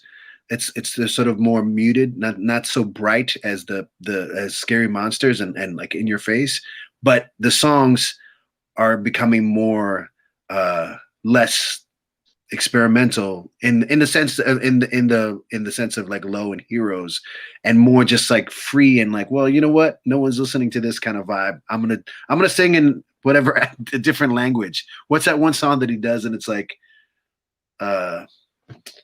Yassassin. Yeah. So what you were going to say about Lodger? Moody guy. No, but see, I look at it differently, and you know this. I know you understand production intimately because, and I know a lot of this is Jason, but Shoe Show shows real production chops, if you know what I'm saying. You just you understand texture. We get the best. Yeah, no, seriously, I'm completely serious. There is no irony here. Yeah. And the thing for me is, I'll try to be as brief as I can. A long time, about 10 years ago, I realized, or rather, I went on a hunt for why it was that I could listen to certain things forever, like Miles Davis's Agatha, which I can listen to 3 times a week without ever getting tired of it. And certain things that I still like a lot, I get tired of. And basically what I came up with is the more random, freaky harmonics there are in a recording, the more I'll be happy with it. And the more kind of cleaned up and compressed and tight it is, and the more I'll easily get tired of it. And for me, Low and Heroes, as good as they are very much of one piece. They have one production concept. Yeah, it could have been the same session altogether. And Lodger is all over the fucking place. Yeah, it totally is. It totally is. And it's also of that year, of the year that it came out. I just listened to it again. I was on a drive recently, a long drive, and I listened to that album, and I just had to play it again on repeat. And it was weird to me, not weird, but it was interesting that I hadn't noticed this before, how there's a lot more variety on that album. And it's also very much like, ooh, this sounds a little bit like Talking Heads. Oh, this sounds a little bit like New York punk. Oh, this sounds a little bit like it's like he's like going. And it's the first time Adrian Belew comes out in full gala, except for Frank Zappa, where he actually a year earlier he did a bunch of Zappa and he did very well. But you know, he goes out on Boys Keep Swinging, and he's just God. I love the noise on that, man. The noise on that, just the end of that song. The end of that song. He didn't clean it up. He didn't fuck with it in any way. It's just raw. Yeah. And by the way, it's also Carlos Alamar's finest moment. Look Back in Anger is all Alomar. Yeah. And the rhythm chops on that guy. The drummer, the drummer in that song is just and also Bowie's voice in that one too, man. Bowie's voice in that one is just like no, it's a waiting so long. I've been waiting so no. But you know, the one album that we've mentioned that we haven't mentioned, or I don't think at least the parts I was paying a lot of attention to, it was never mentioned. What's really listenable from beginning to end that I actually haven't listened to in a long time is Aladdin Sane. Oh yeah. Yeah. You know, it's Time, which is a fucking awesome song, right? No, I mean Aladdin Sane itself. I was going to say that I feel like that you know even I put pinups in this too, like Ziggy, Aladdin Sane, and pinups. But sorry, go on. Well, I just feel like that's the band had gotten to the point where, you know, they had played together enough where they were just this sort of machine. So all that stuff, they can handle the pretty stuff and they can handle the hard stuff and still maintain like this dirty edge, you know. And I think that in Aladdin Sane, it got a little bit sophisticated, right? Yeah, totally. But it's still like you still have that edge, man. And you know, again, people are really kind of close to that era. But I love it all. I love it all. Yeah, me too. I mean, it just I found myself listening to station. There are bits of it that get a little bit monotonous, but there are other parts of it that are really that are really telling and kind of genius. You know what I mean? Station to Station, the song. Yeah. Right. Yeah. It's what, 12 minutes, I think, or something. Yeah, and I have to look up the exact number. I want to say something real quick. Again, this is Truck Stop Mixtape. I love hanging out with my friend Ennio and all the people that I talk to. Thank you, man. Seriously, I missed you a lot. You know that. I appreciate it, and I have to. And all the people that were on the show tonight. I still have one more interview to air, but I wanted to say a couple things again.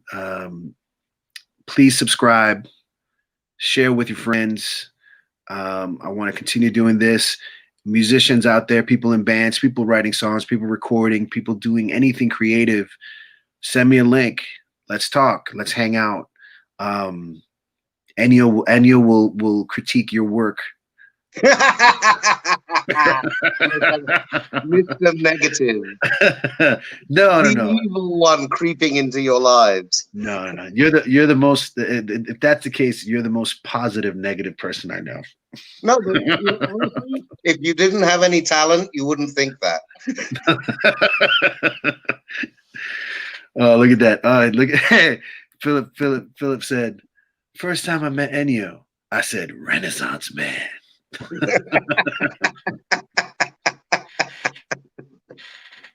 Hilarious. I want to say something. This I don't mean to keep you on board here because I wanted to read this thing and please, because it's really about how this happens with the artists that we love.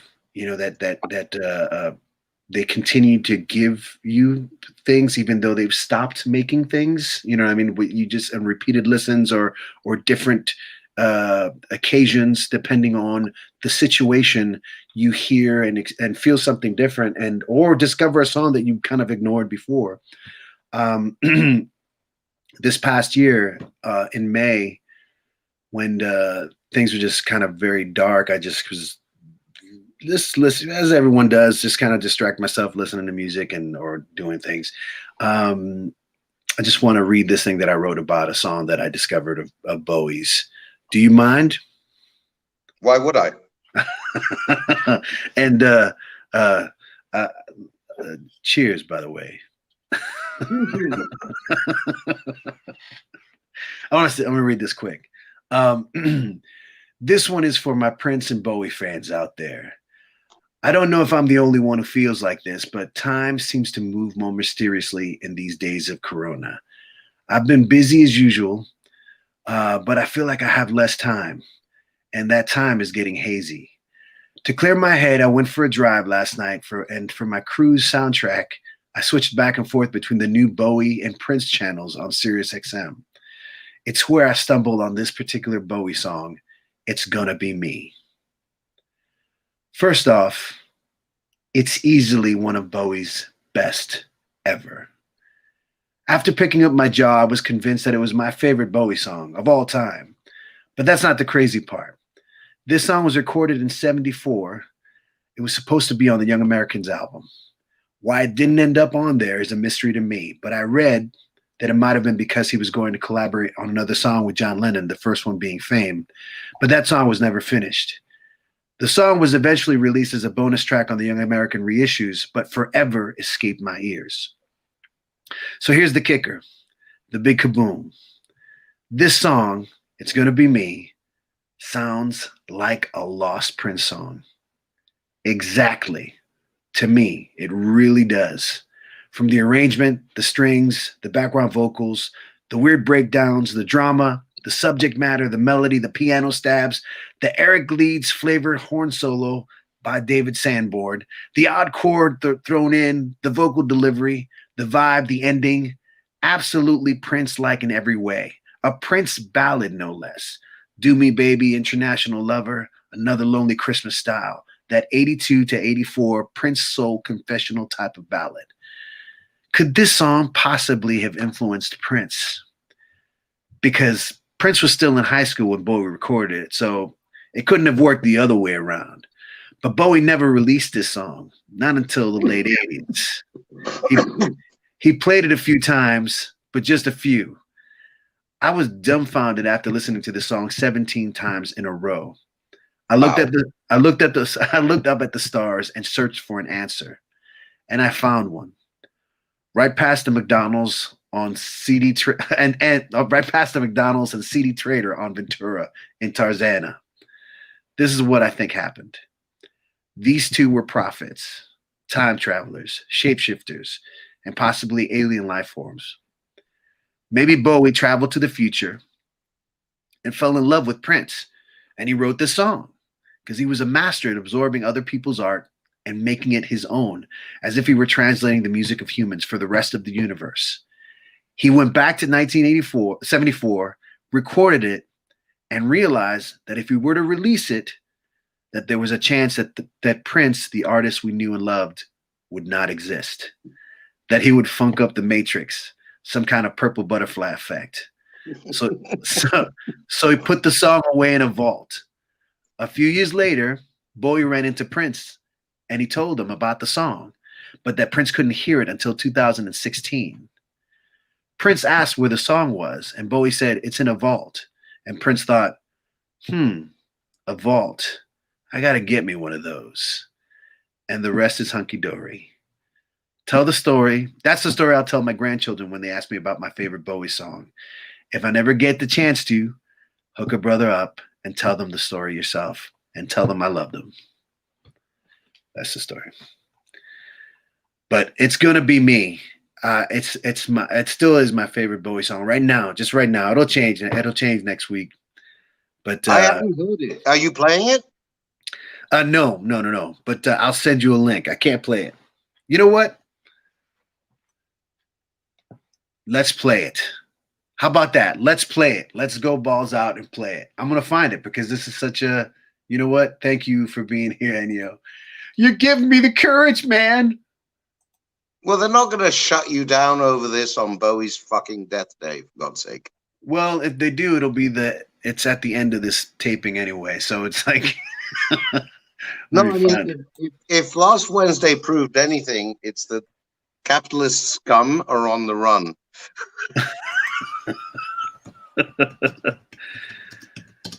All right, I'm going to do something I haven't done yet here. And let's pull this. Here we go.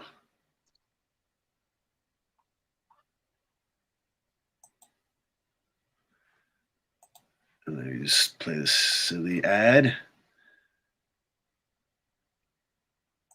Okay. So now, let me share the screen. Thank you for waiting for me.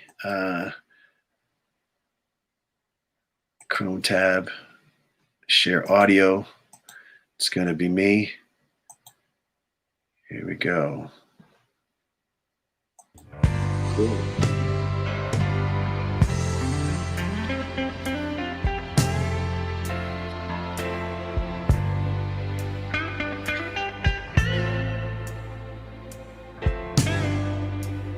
In 74.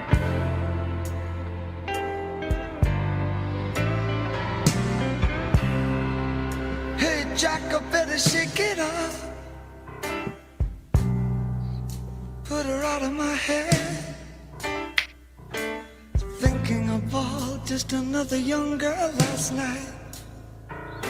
Oh, brother, I left a woman in that morning bed. Been on that trip so many times. Good God, that was really yesterday.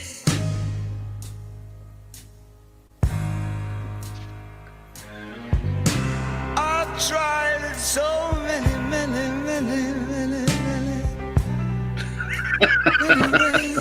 I don't think he's ever been this sultry. There's a lot of Motown in that.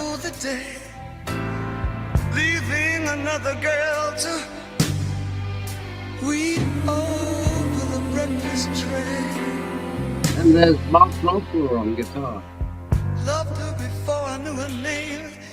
Jack, 'cause I'm gonna love her away. Come back my way.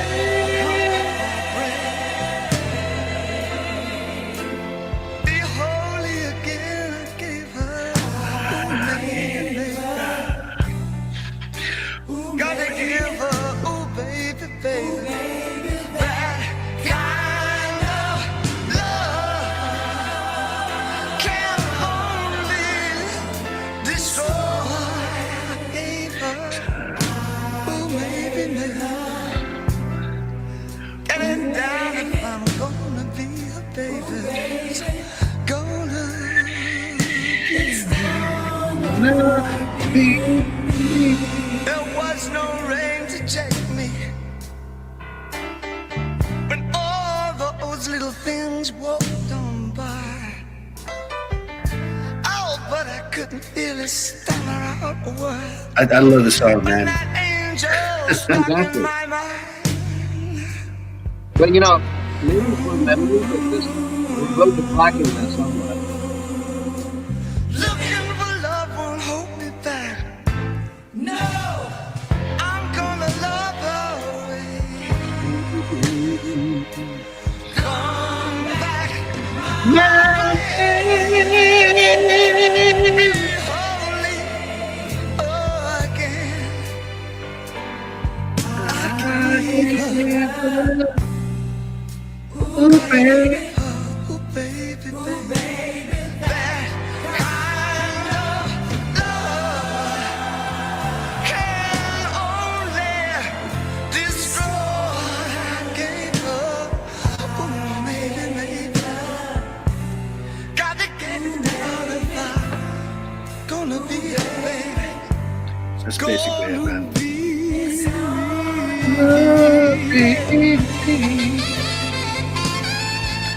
That's David Sanborn.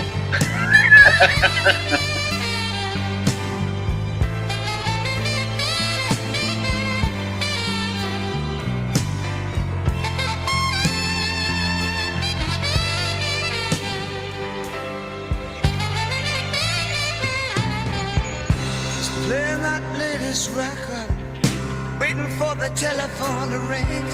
Wiped out and bitter with a bag clutched in the hand. All the cars sound like they're pulling in a drive. No, no, no. I see her now. A little tear running down her cheek. Lost, let down. Baby looking for me.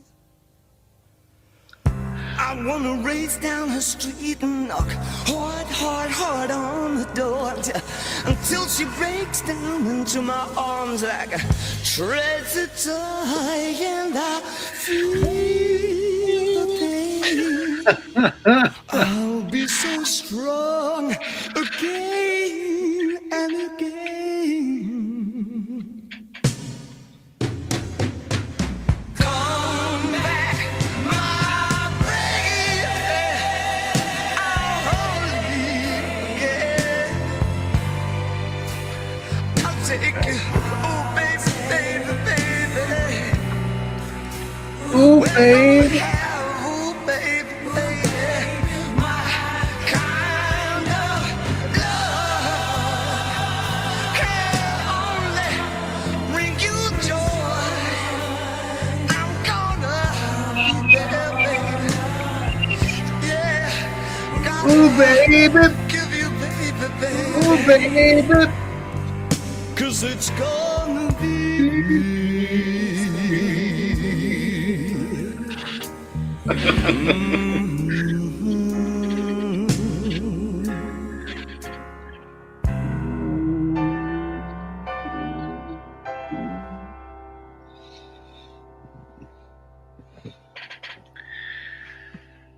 That's pure early 70s soul. It is. It is, man. If you didn't know it was Bowie, you'd think it was made in Detroit or Muscle Shoals or something. Philly. Yeah, it's crazy, man. This is again, but it just reminds me of so many particular Prince songs that it's a sort of like repressed drama. Just like he Did I said. ever tell you what my favorite Prince record is? No. Diamonds and Pearls. Get out of here. Yeah. No, I mean, get out of here. I'm kidding. Why, you hate it?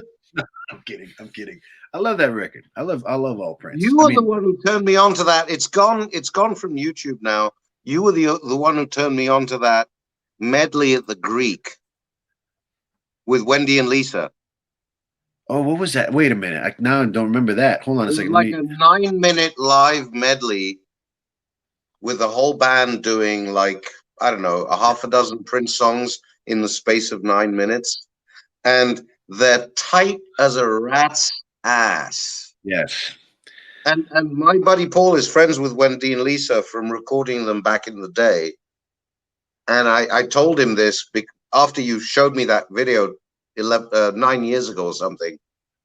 I told him that, and I said, holy shit, are those two women tighter than fucking anything I've ever seen? You had to be so on top of your shit to be in that band. Yeah, I mean they had the practice. They had the practice. I wanted to just do some shout outs real quick to some people here. No, please don't apologize. Michelle, thank you for hanging with us. That's so awesome for you to be here. And she says, I miss them. Wait, let me see. She says, I miss both David and Prince listening. Well, I miss both David and Prince listening to this song. I wish they could have performed it together. That would have been a treat. My brother Timothy Miguel O'Gara, Tim O'Gara says, I like the way you think. Tim, I like the way you think. Tim's got to be on the. Tim, you got to get on the show. We got to do an entire show with it. I got to introduce you to Tim's music. And he is an old and interesting soul, and he's got the capability of making anybody cry with his music. I love his stuff. So Tim, if you're out there, open invitation. What are you doing next week, Tim? You want to hang out next week, next Saturday? Let me know. Just you and me, and maybe Ennio. I'm game. This is fun. I'm enjoying. You know, if any of your viewers are under the incredibly misguided notion that I have a life, they would be entirely wrong.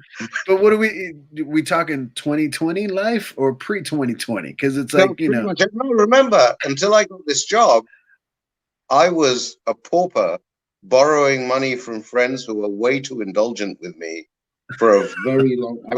I was screwed for a really long time. So no, I haven't had a life in a really long time, and I look forward to the point where we're both vaccinated enough that we can see each other, and I can hang out and say hi. It'll happen. It'll happen soon. It'll happen soon. Somebody said, oh, Michelle said she loved David Bowie and Basquiat. Yes, one of my favorite movies of all time, actually. I saw Basquiat when it came out. When is Bowie in the movie? He plays Andy Warhol. Oh, that's right. He does, and he does an excellent job of it. He does. He does. I've been as close to Andy Warhol as I am to this bottle of wine. My parents took me to the ballet when I was 13, and Andy Warhol was sitting behind me, and he looked exactly like David Bowie's portrayal of him. Yeah, that's crazy. Michelle, thank you. Thank you for saying that. I have to look at the Facebook page because for some reason it just comes up as Facebook user. But Kurt Zimmerman, Dana Trujillo, Al Hernandez, Kat Abbott, thank you for watching. Hector Ivan Garcia, brother. Thank you guys for hanging out. And Heather Murphy, crazy girl. Let's see. And there's somebody saying, oh, look who's on. Theo. Theo Griffin just said, Ennio. Hi. Can I tell Theo something? Do you mind? I don't mind at all. Actually, hold on a second. I'll make it more personal for you. There you go. So Theo, I developed years ago. I developed some software that ran hotel mini bars, and one of my hotels was a place in Nashville whose assistant GM was a woman named Cadian Springs, and I never, it's not so much that I didn't have the guts. It's just it was never professionally appropriate to ask her whether she was related. But I was tempted to say, if she's related to Kendall, have Kendall say Ennio says hi to Theo. Just fuck with you, basically. And, yeah, Candace Springs might have a relation there. She might. Because I saw that Theo was playing bass for her. So yeah, he went on tour with her. He was, I believe, one of the musical directors and people on tour and helping out. And I got to see Theo when he came through with Hall & Oates. That was a treat. That was a treat for me. Oh, he was playing with Hall & Oates or musical director? No. The Candace Springs was the opening up. So, wait a minute. Theo says, I think he says she is related to that person. Oh, there you go. Hilarious. I was gonna do that joke, and then I never had the guts. But well, I think things are winding down a little bit. I want to thank you, Sir Ennio, for joining me. Thank you. And tell Theo I miss him. Yes, and Theo knows that. Penza says hi. Theo, when are we hanging out here, man? Let me know. I need Blue Planet. I need that song, Blue Planet. Thank you all for hanging out with us for this Bowie celebration. I'm going to leave you with another interview and a few more songs, but I will say thank you for everyone who participated. Please subscribe, YouTube. It's just Truck Stop Mixtape. wherever you go. So youtube.com, Truck Stop Mixtape, and send me your links, send me music, send me ideas if you guys want me to talk about or talk to certain people or hang out, bring people on. This is the new normal. I can't wait till we figure out virtual drinks that are actually real, so we can pass along some libations to Mr. This was a total blast, and thank you for having me, dude. Anytime, man. Anytime. You're always you make my heart sing, my brother. As I keep repeating, if you're under the mistaken impression that I have a life, please readjust your thinking. All right, y'all. This is Truck Stop Mixtape. Buying you. Here's some more music. Coming up, an interview with Mr. Kurt Zimmerman. He's a funny dude. Is that the Kurt Zimmerman I know? I believe so. I believe so. Holy shit! Say hi too. Lord Jim's Kurt Zimmerman, right? Yes. Yeah. We're all family, man. We are all family. We go far away. We move to the other side of the country, but we're all still connected. It can't die. So love you, kid. Here's Kurt. And this is Truck Stop Mixtape. Welcome back. Here's the deal. It's Bowie's birthday. We're celebrating the man. We're celebrating the legend. Going over some of his songs through some of my friends, playing covers and doing some interesting versions, at the least, to say the least. And I'm also talking to people. When I asked my friends if anyone would be willing to talk about Bowie in any capacity, a good number responded. But, I'm only able to talk to a few who actually are willing to bare their soul about Bowie. And I'm glad this next gentleman is... Oops, I'm still here. I'm glad this next gentleman is down to do so. He's an old friend of mine from Hartford, Connecticut. His name is Kurt Zimmerman. Let me bring his ass up. Kurt, come on up, man. Hello. How you doing, brother? What's up? How we doing, Gio? Happy birthday, Bowie. Happy birthday, Bowie. 2120. He would have been 74 years old today. 74. Or yesterday, yeah. Yeah, wow. Still younger than my mom, but Jesus. He was just shy of the World War II era. That's crazy. Yeah. Born in 47, I think. Yeah, sounds like it. Your math sounds good. It's memorized. Just like back in the day. No. How you been, man? How's 2020 been for you? 2021's been awesome. It's been a riotous start, man. Nothing like it. Whoop. Don't mean to get political there, everybody. Let's keep it to Bowie. Let's keep it to Bowie. Because Bowie was universal. Bowie touched on everything. He did, but he was also, and we'll get talking about it later, he was definitely had a political strain in his philosophy of his music and his lyrics. Absolutely. Anything to push the limits and push the boundaries of what was expected. Yeah. You when I asked you the question, you came to me with this thing that you were like, I just want to talk about the first 3 songs on Let's Dance being the first 3 songs on any album, best first 3 songs on any album of all time. And I want you to kind of elaborate on that for me, because I love that album, and I feel like 80s Bowie does not get enough credit. Well, that's the first Bowie I was exposed to, was 80s Bowie. I was 9 at the time when Let's Dance came out. So, I was just Stop bragging. What? 9? Oh, sorry. Too old? Too young for you? What? What's up? Oh, wow. But Bowie was, I was just coming conscious of music. My own love and understanding music was just starting to form. I was, and the thing I remember, and this image is always stuck in my head, is the video "China Girl" from David Bowie. because this was the ascendancy also of music video for the pop star, and Bowie definitely embraced it. Oh He yeah, embraced it like any other artist did. And when I was looking back to '83, I didn't realize how many huge artists had huge albums that came out that year. Like MJ came out with Thriller, U2 with War. You know, there was it's a Flashdance soundtrack. Oh, What a Feeling. You know, Men at Work, or even Def Leppard. I mean, it was crazy. You looking back, don't knock the Flashdance soundtrack, man. No. I'm a Maniac. Maniac is a floor scorcher. That's right. That's a real banger, bro.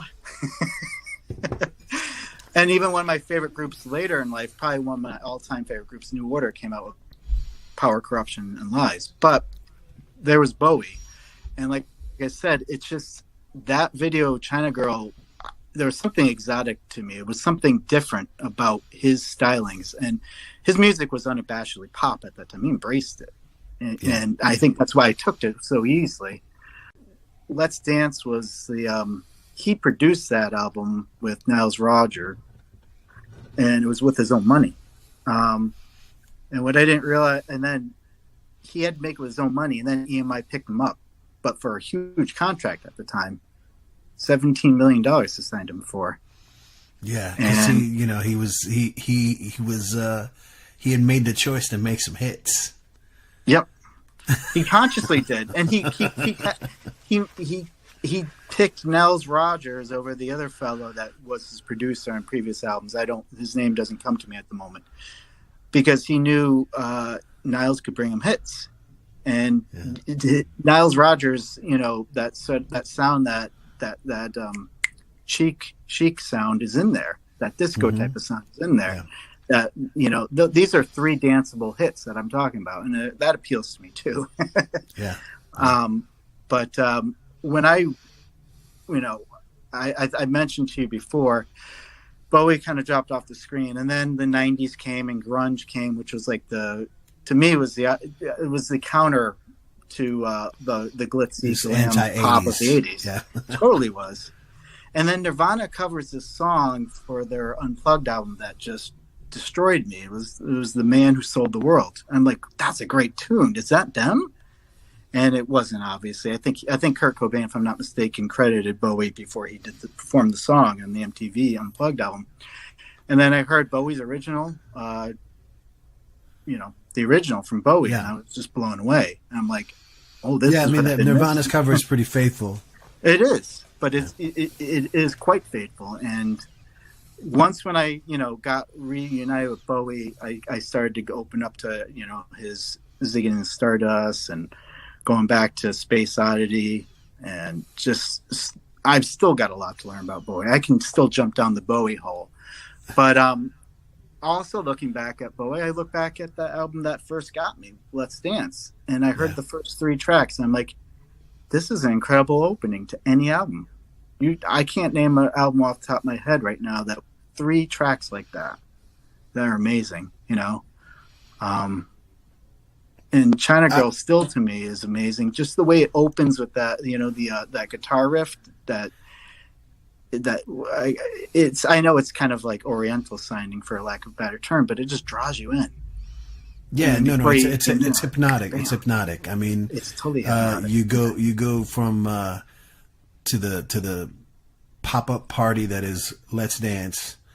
Yep. And Let's Dance is still kind of, it's got to still have a little of that mystery in there too, with that sure. The bridge part is very old school David Bowie, but then Modern Love, and that was just, man, that just sounded so good on the radio. Back in the day, it was just like that first riff, like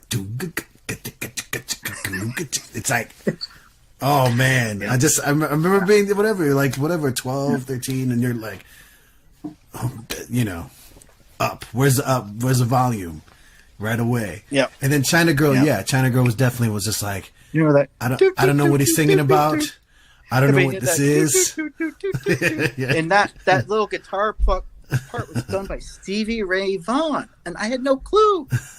That was Stevie Ray Vaughan's breakout right there, man. He was an Yeah, unknown he's blues all artist he's at all that over time. that album, man. He's all And over that all album. over that album, and he credits Bowie for finding him, and it's crazy. Bowie brought so much talent. Looking back at it, I didn't know at the time. I was 9. I had no idea who Stevie Ray was. I know who Chic was, but I didn't know who Niles Rodgers was. You know, but man, it's amazing. It's amazing. Bowie's, and even to this day, Niles Rodgers credits Bowie just for just making that happen. Because to him, that was a music affirming event for him. I mean, I was reading up on Let's Dance and Bowie and that meeting between Niles and Bowie before they started dropping the demos and all that for that album, and the admiration for that guy is never ending.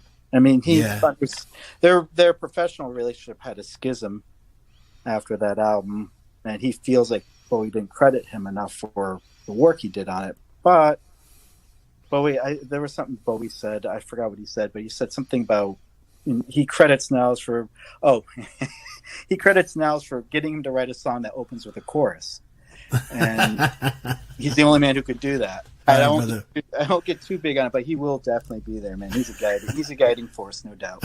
All right, be good, my brother. You too. Peace Much out. love, brother. Take care. Kurt Zimmerman and me with my hot ass mic. You can hear my breathing. The microphone is just like right here. Truck Stop Mixtape, everybody. Thank you for hanging out with us. This has been the longest show we've done so far. My family is not entertained by that notion, but I love y'all. I love y'all. Thanks for hanging out. Please subscribe to Truck Stop Mixtape. Please spread the word. Musicians, if you're out there, send me your links. The last 2 videos I'm going to play are from people who've done that. Well, one person who's done that, and another one is some family. Last 2 songs, y'all. Good night. I love you.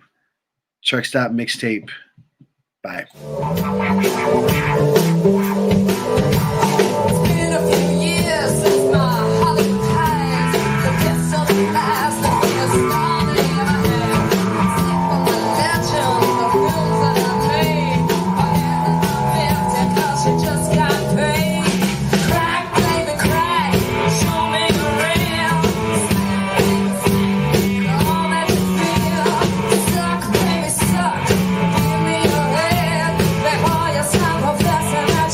Back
alligator.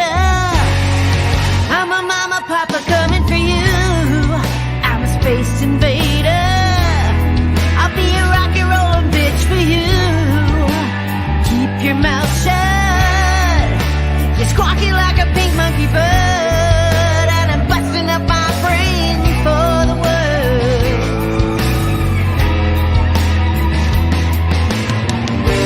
Keep your electric eye on me, babe. Put your ray gun to my head. Press your space face close to mine, love. Freak out in a moon age daydream, oh yeah. Don't fake it, baby. Lay the real thing on me. The Church of Man Love is such a holy place to be. Make me, baby. Make me know you really care. Make me jump into the air.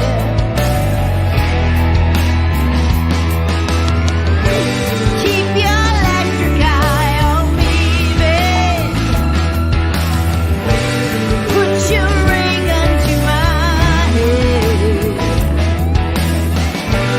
Rest your space face close to my love. Freak out in a moon age daydream, oh yeah.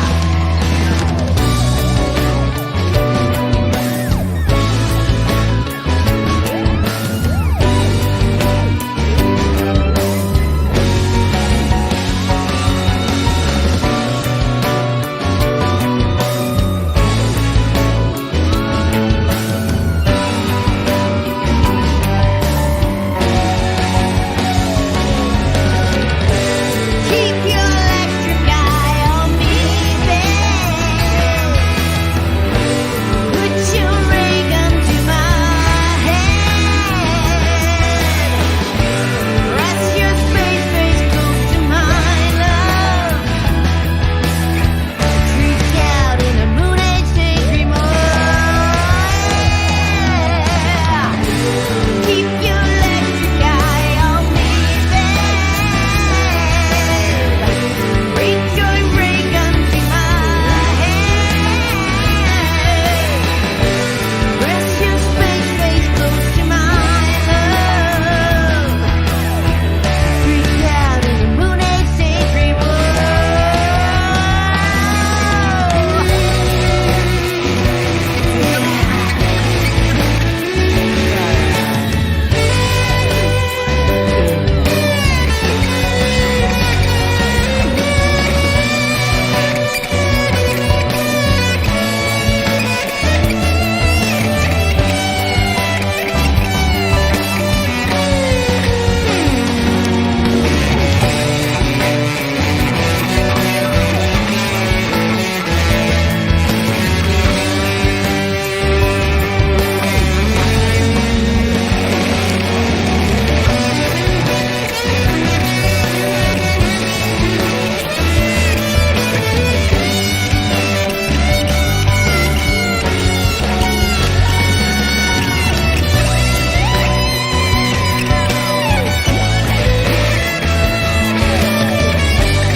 Truck Stop Mixtape, y'all. Thank you so much for joining me, for doing this Bowie thing and hanging out And yes, hanging out. I'm going to leave you with this quote by David Bowie, because I want to say something. But he said, tomorrow belongs to those who can hear it.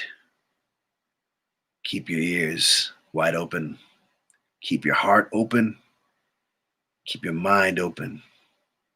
And keep your spirit and soul ready for anything. It's 2021. It's time. Whatever you do it with love, y'all. I love you. See you next week. Adios.